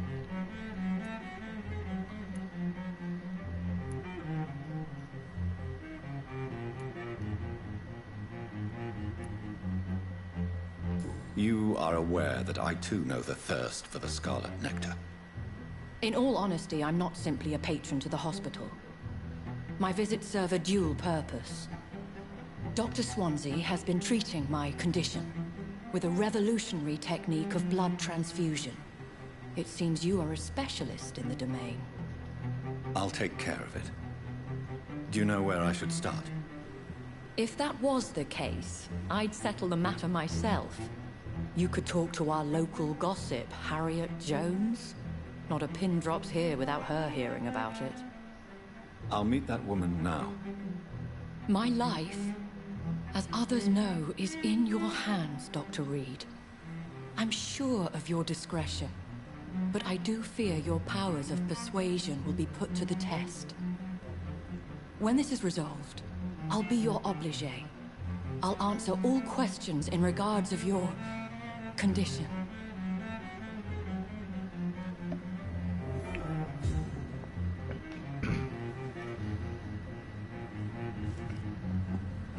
Is our little mystery closer to being solved, Dr. Reed? I think of nothing else, my lady. My situation is delicate, and it occupies all my thoughts. The blackmail must stop. I need assurance.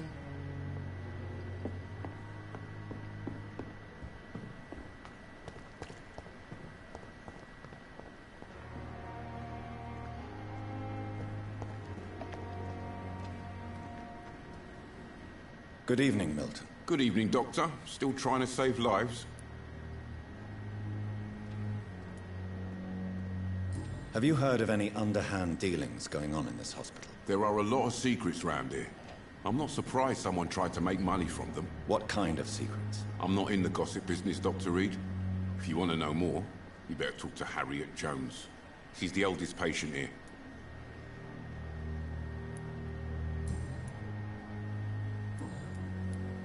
I'd like to see your goods. Wise choice, Dr. Reed. A reliable gun is what everybody needs these days.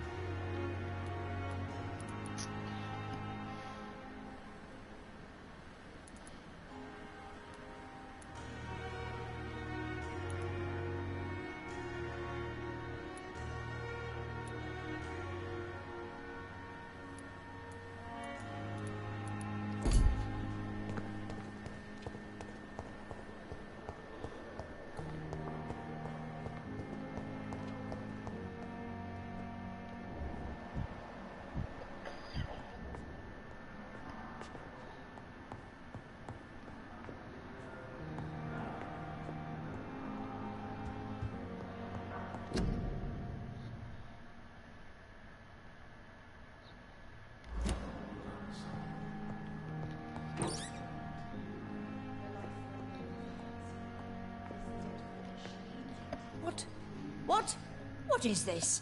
Who are you? Get out of my room. There's no need for alarm, madam. I'm Dr. Reed, the new surgeon. Preposterous. Dr. Reed, you say?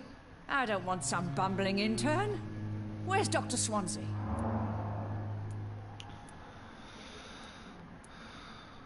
Please, calm down, madam.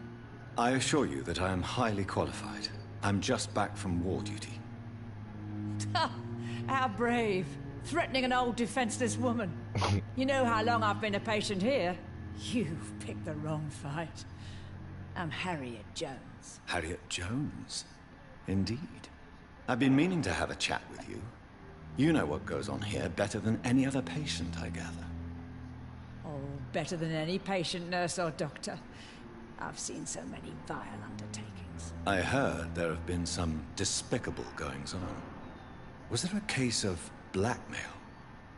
Blackmail? Wait. You're investigating something. This isn't a social call. One of those incompetent cunts slit a poor sod's vein.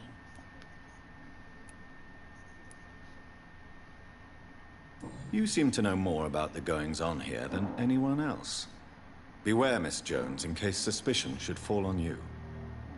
That's it. Blame the old and infirm. I see those little bitches' greedy little eyes. Just waiting for me to pop off, they are.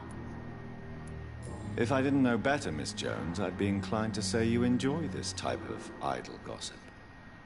God's honest truth, Doctor. It's just the way it is here. Most of these bitches would let you freeze to death before getting you a blanket. I assure you, madam, this is not an investigation into a possible medical error. Debauchery, then? Nurses Crane, Hawkins, Brannigans, whores, all of them. They can't keep their legs shut. I've seen them scratching slutty sores. Really? Well, if you have irrefutable proof, I'll not have the staff behaving in such a manner here. This is your business, Doctor, not mine. But I swear one of the nurses is cavorting with some man on hospital hours. Thank you for your time, Miss Jones. You've given me something to go on. See you on the next round.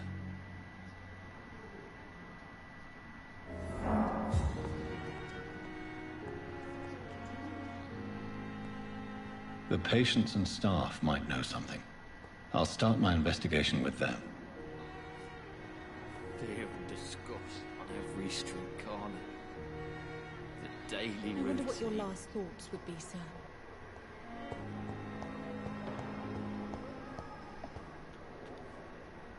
Good evening, Nurse Hawkins. Good evening, Dr. Reed.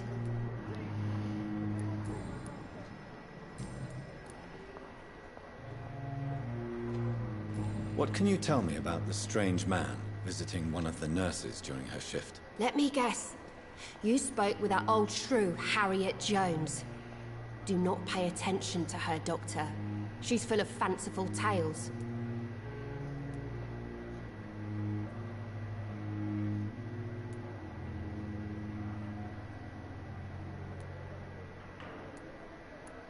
No matter how you feel about her, Miss Jones deserves our help. Who says I don't care for her?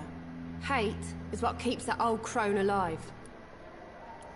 She could have been telling the truth about the mysterious man. That old witch will end up in hell soon enough. Who cares if a nurse finds some happiness where she can? Ça, tu t'énerves vite.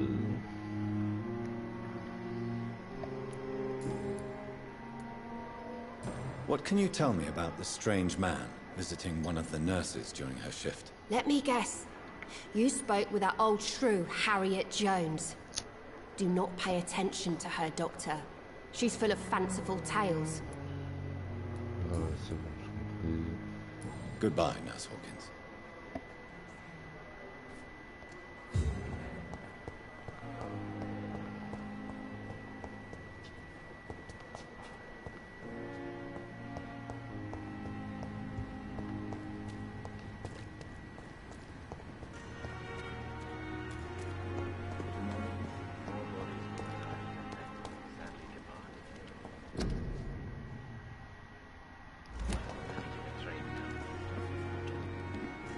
Good evening. I'm Dr. Reed. Always a pleasure to meet a colleague, sir. Especially when he was supposedly dead. A colleague? Are you a doctor too? Not anymore, sir. I used to be Dr. Rakesh Chadana. Now, I'm just Mr. Chadana, pawnbroker and humble guardian of this morgue. What do you mean, you used to be a doctor? Was your license revoked? No, sir. It is just that I like to be precise. I run a little pawn shop while taking care of the dead. But I used to be a real doctor.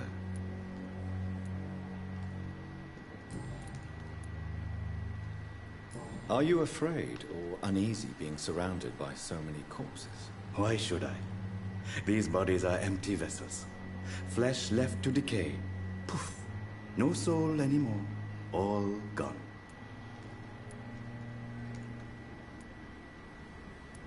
An interesting point of view. And quite an exotic one, too.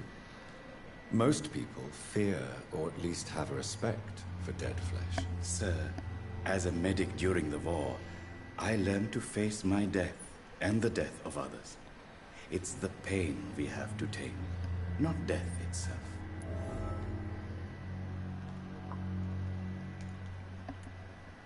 How did you get this job? After I left the army, I worked as an undertaker down by the docks.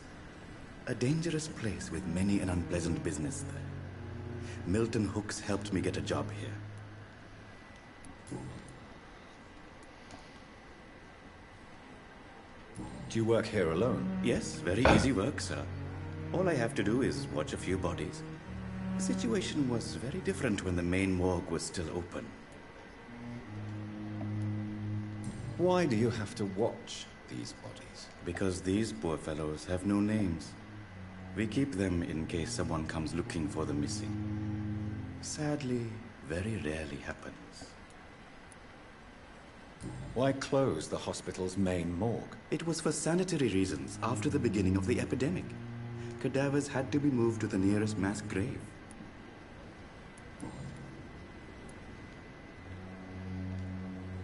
Have we met before? I don't think so, sir. Why? When we first talked, you said you were glad to meet me since I was reported dead. Funny story, sir. Your sister came here a few nights ago. You were missing, and she was looking for your body. She must be very relieved now.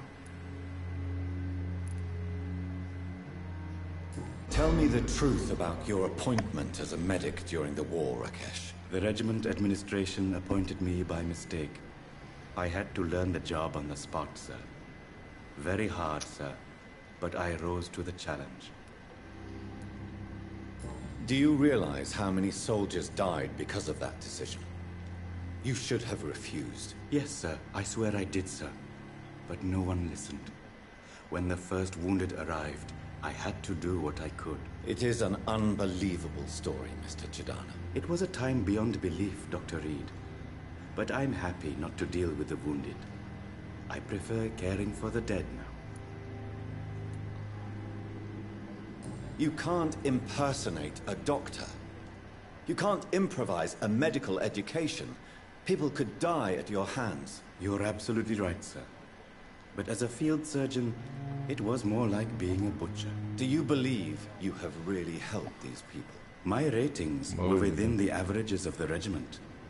I saved lives, Dr. Reed. Does that not say enough about triage and war surgery?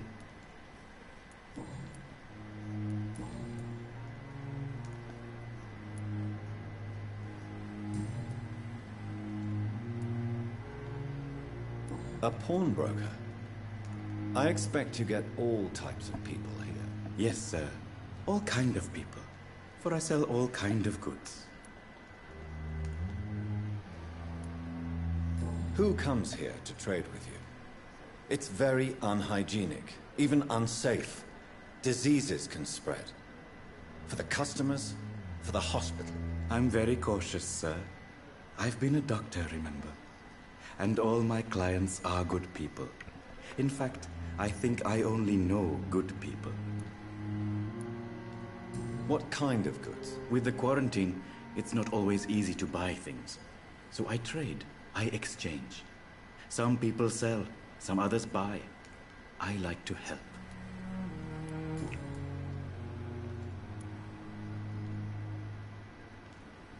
Since you're not afraid of dying, do you believe in life after death, Rakesh? No. I believe we must do all the good we can while alive.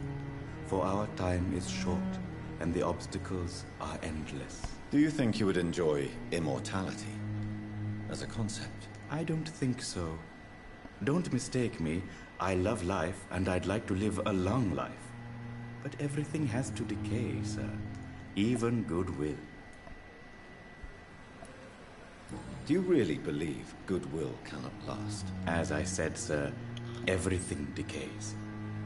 If I was to never die, goodness, I would be bored or worse. And I like to be helpful, sir. Quite depressing, wouldn't you say? Yes, but the good news is, we'll all die before losing our humanity, sir. Merci, va être ici. À demain. So you're ready to die? No, I am not. I don't fear death, for I won't see it. What troubles me is the pain my death will inflict to those I know. You're a wise man, Mr. Chidana. No, Dr. Reed. I am a foolish man. But I like to think otherwise.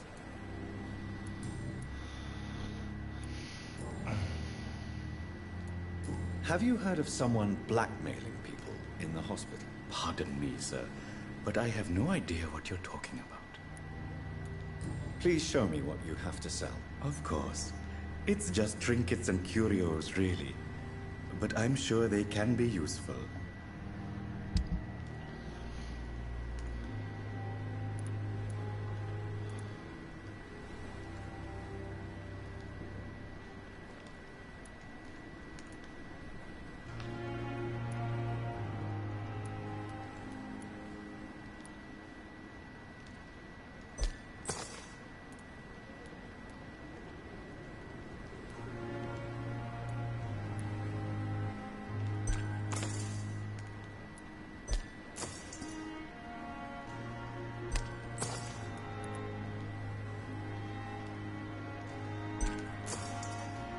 Tomorrow, more bodies will arrive and then sadly depart. I'm managing a train terminal, not a mall.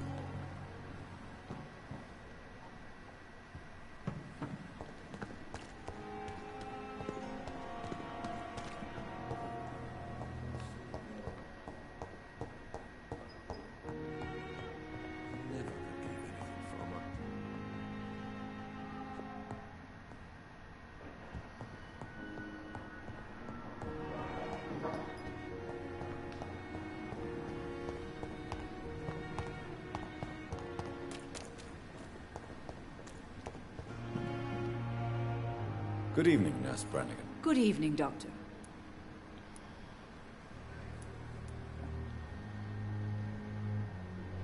Do you know if any of the hospital staff have criminal backgrounds? The people who work here all come from very different backgrounds, Doctor. Just like the patients.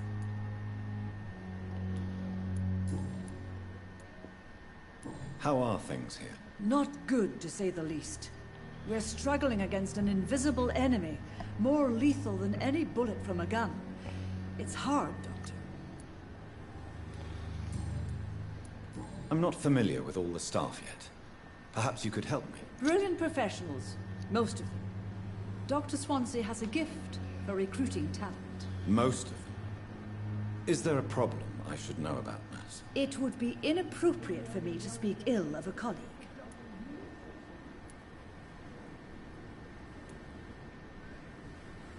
Nurse Brannigan, if you do know something, please tell me. Anything you say will be held in confidence. No. I may disagree with some conduct, but in the end, everybody is doing their best. Is there anyone that stands out? Well, I have never met someone as dedicated as Dr. Tippett's. He should be a standard for us all here. If only he were younger. Why should his age be a problem? I guess it's fair to say he's always pushing himself to the limits. He just doesn't know when to stop and get some rest.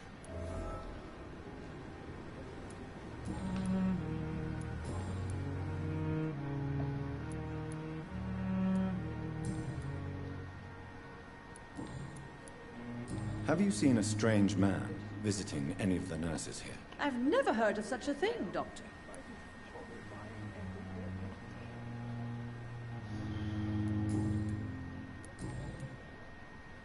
Goodbye, nurse. Call me if you need assistance.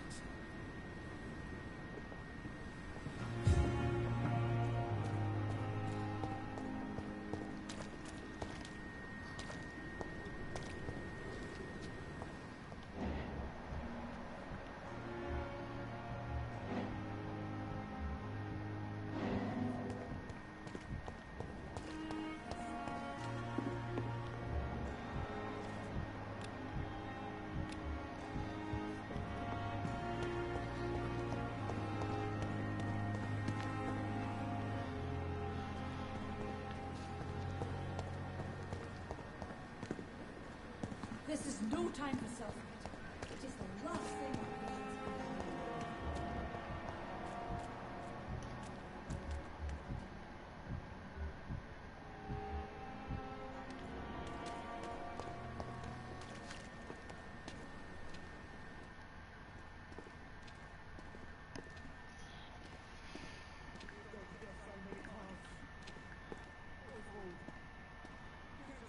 need. Miss, please, I feel sick. Get over here now. Good evening, Nurse Hawkins. Good evening, Dr. Reed. Goodbye, Nurse Hawkins.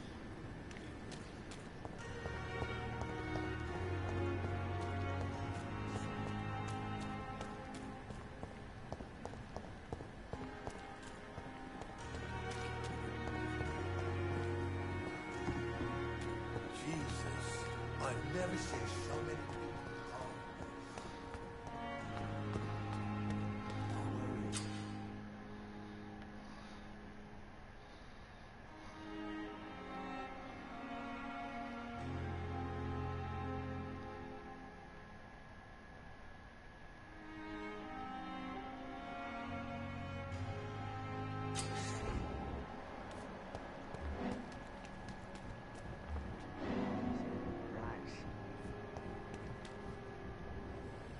You're sure you don't come back with me? Nah, I have to see someone at the hospital. Be careful. You look so bad they may keep you as a patient. Fuck 'em. I don't like hospitals. Or doctors. Well then, when you go back to Whitechapel, you may find this useful. What is it? A pass for a free medical exam by the best nurse available. Just read it. I don't read well, but thank you, I guess.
He's locked the door behind him. I need to find another way to follow him.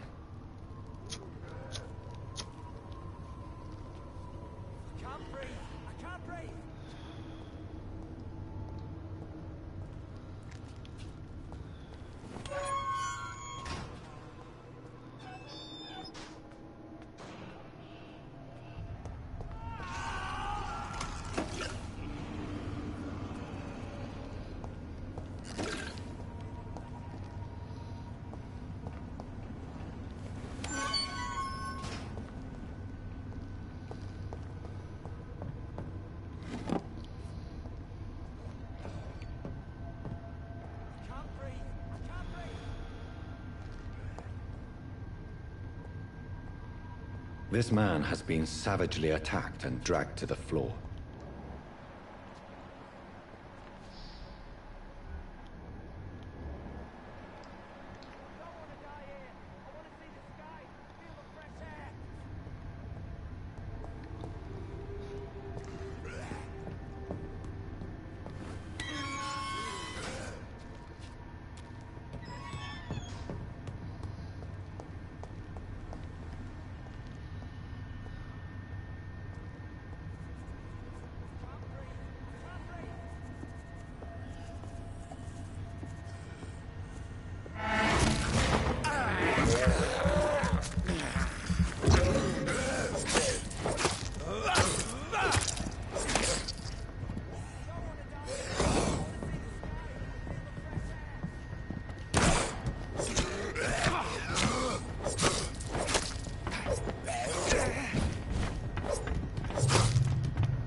What sort of creature is this?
Not a lot to check, but I should anyway.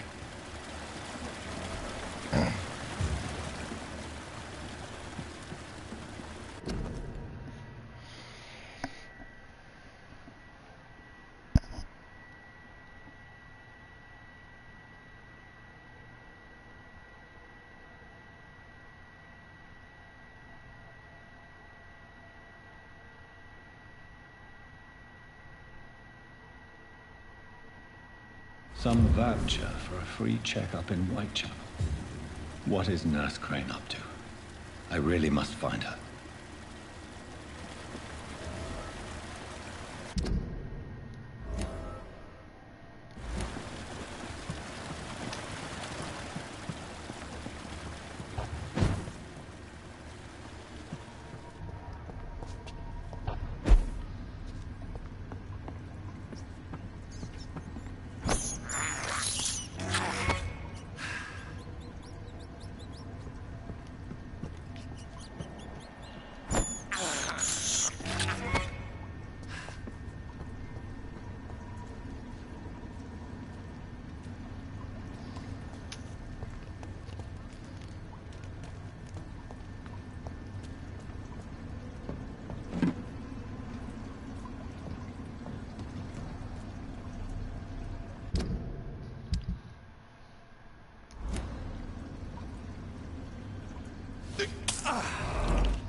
Are you injured, sir? Help me get out of here! I need to get out! I'm Dr. Reed, and I'd be glad to help you, but you must calm down first.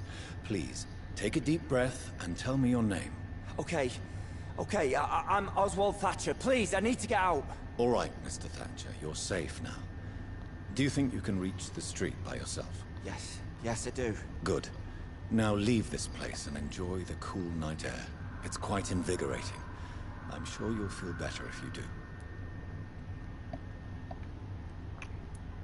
Oh.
This is an impressive knife.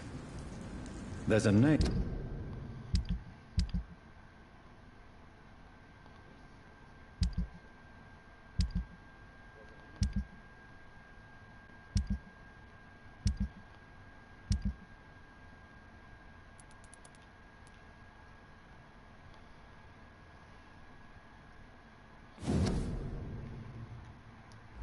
Engraved on the metal. Clay. What kind of man puts his name on a knife?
Good evening, Dr. Tippett. Dr. Reed, any good news to share?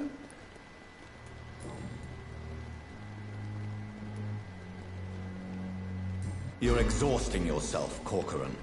Maybe you should think about preserving your strength. No. We must keep on healing all those poor souls. We are the last rampart before chaos. Once more unto the breach.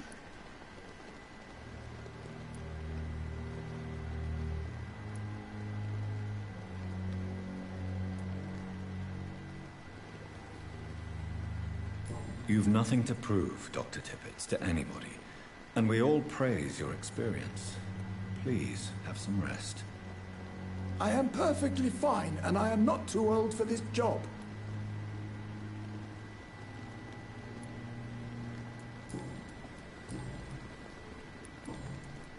Goodbye, Dr. Tippett.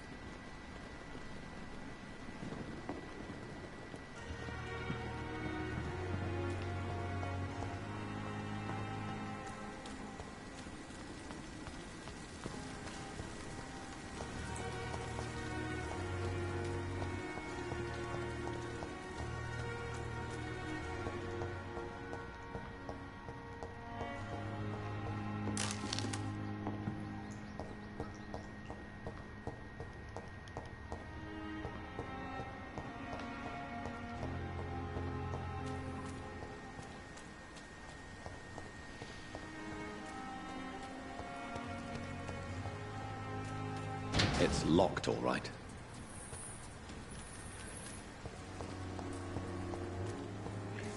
Please, I feel sick. Get over here now.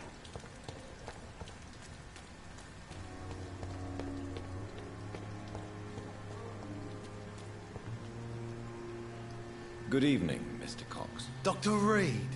Still working at night, I see. I like that. And why is that? People who don't sleep at night always seem more alive to me. More interesting, one way or another.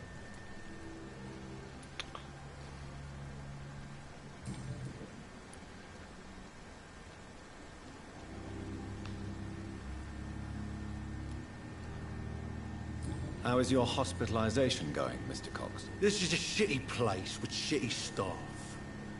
But as long as I'm treated all right, I'll be fine. What's wrong with the hospital? Come on, Dr. Reed. The place is a dump. Smelly, sad, and dirty.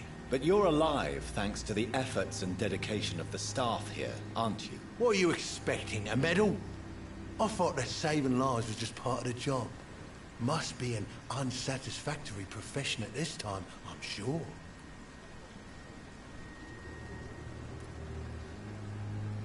What's wrong with the Pembroke staff? That bastard you sent to bring me here, Milton.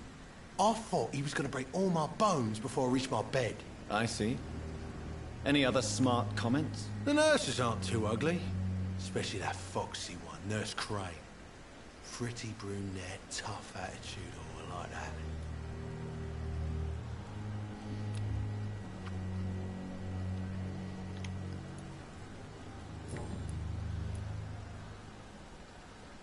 Do you ever think about that poor fellow I saw you push in the water? The wound he gave me will make sure I don't forget him.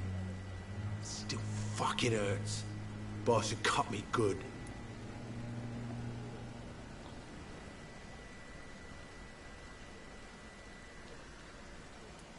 What did he want? Revenge? I recently had to kill his brother. Poor arsehole thought it would be easy to return the favor.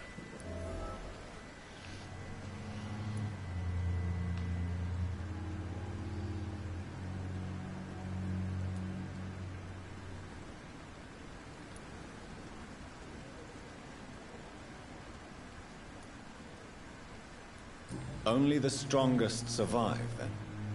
Survival at all costs. Is that all you think about? I'm the toughest bastard you'll ever meet, Dr. Reed.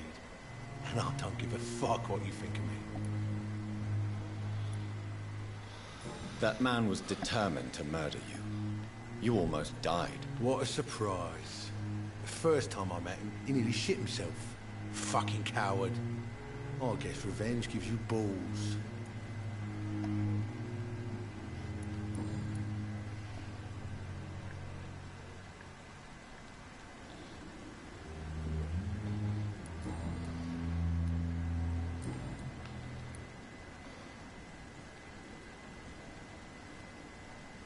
How long do you think you can escape the law, Clay? I know this city like the back of my hand, Doc. I know its streets, who to pay, who to avoid, and who to bully. I won't get caught.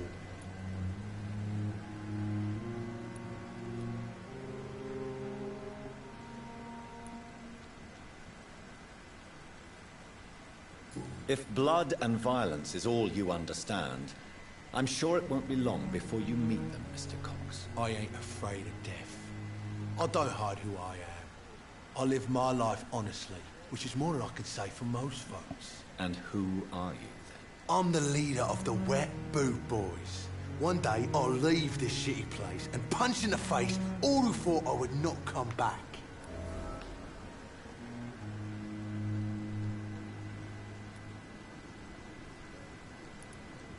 What can you tell me about your marriage, Clay? Marriage is the sweetest cage, they say. Well, I found myself locked in one with a wild animal. You mean your wife keeps you on your toes? No, I mean, we both have claws and we both love to bite.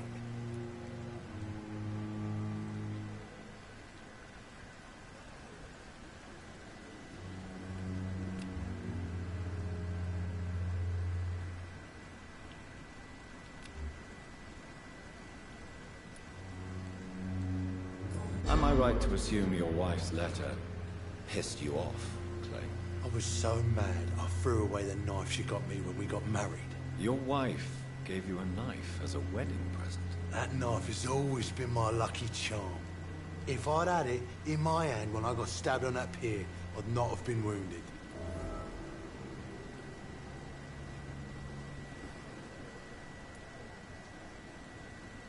Do you want it back? I don't need it here, but if you'd be kind enough to bring it to me, I'd be really grateful. A grateful Clay Cox? I might just find your knife and bring it back to you to see that happen. I can give you directions, but I'll be surprised if you manage to find it. My hideout isn't meant to be found easily. A lucky charm.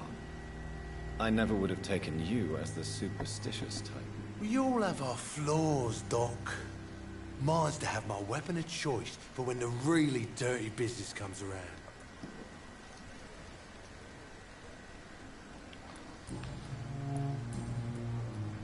I'll leave you for now, Mr. Cox.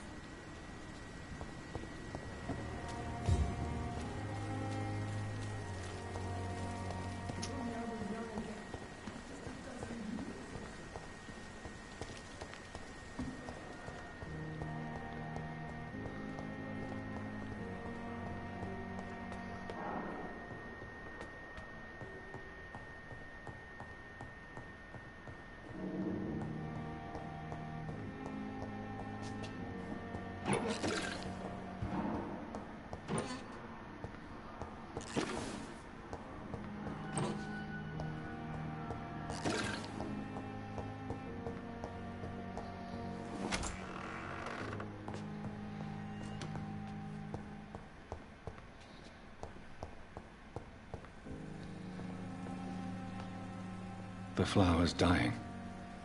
It needs water.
Good evening, Milton. Good evening, Doctor. Still trying to save lives?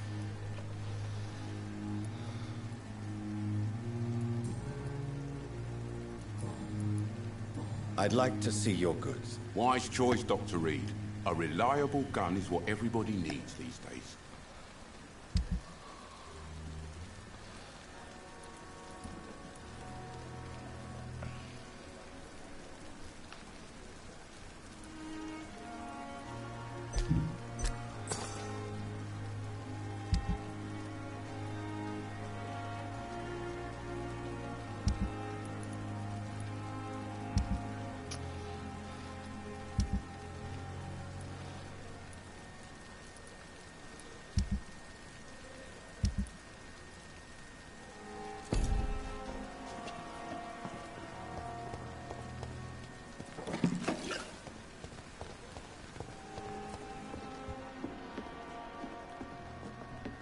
That was fast. I'm afraid the trail of breadcrumbs leads beyond the hospital premises.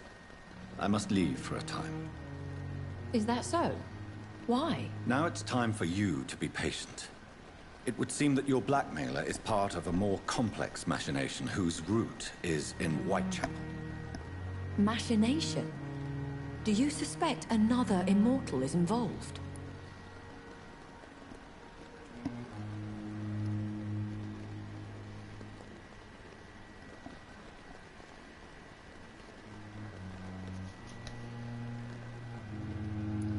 I have no idea, but I'm certain to know more when I return from Whitechapel. Do be careful, my good doctor. When immortals are involved, the stakes tend to escalate quickly. I'll return with case solved or carried on my shield.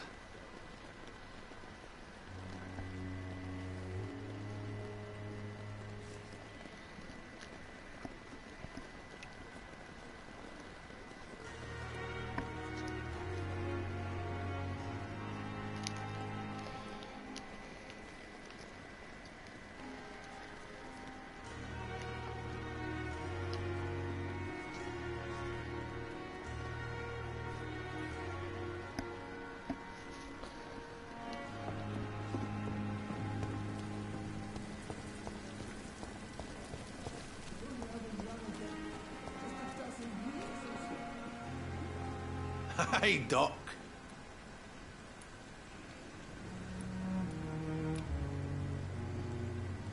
You're lucky to be alive, Mr. Cox. I hope you're starting to take better care of yourself. This place is full of sickness and decay. How could I get better in such a dump? Consider yourself lucky that I'm treating all of my patients equally. But don't push your luck. Don't play the innocent with me. I'm sure you have good reasons to act this way. And also weaknesses that can be exploited. You're lucky to be alive, Mr. Cox. I hope you're starting to take better care of yourself. Of course. The sooner I'm able to leave this damn place, the better.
killed, extorted, stole.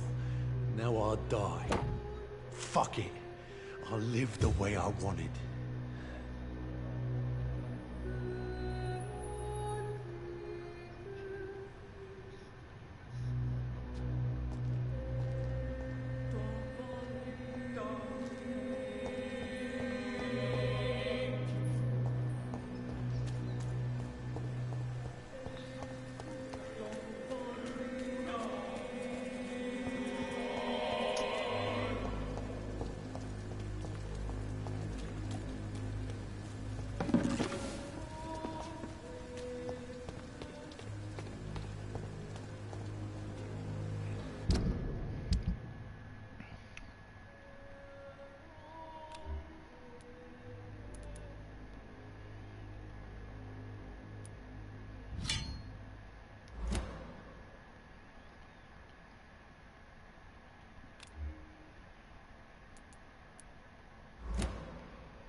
Perhaps I should have considered the old.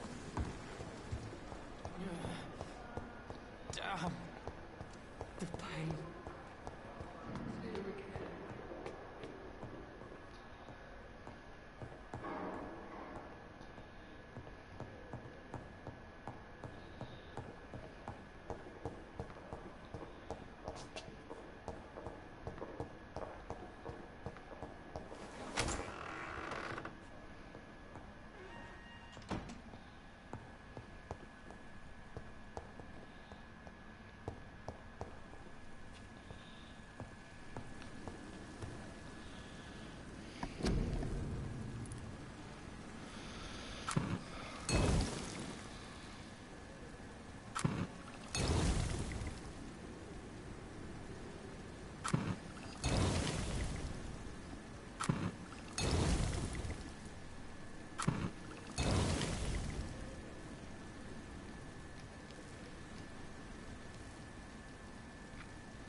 j'arrête.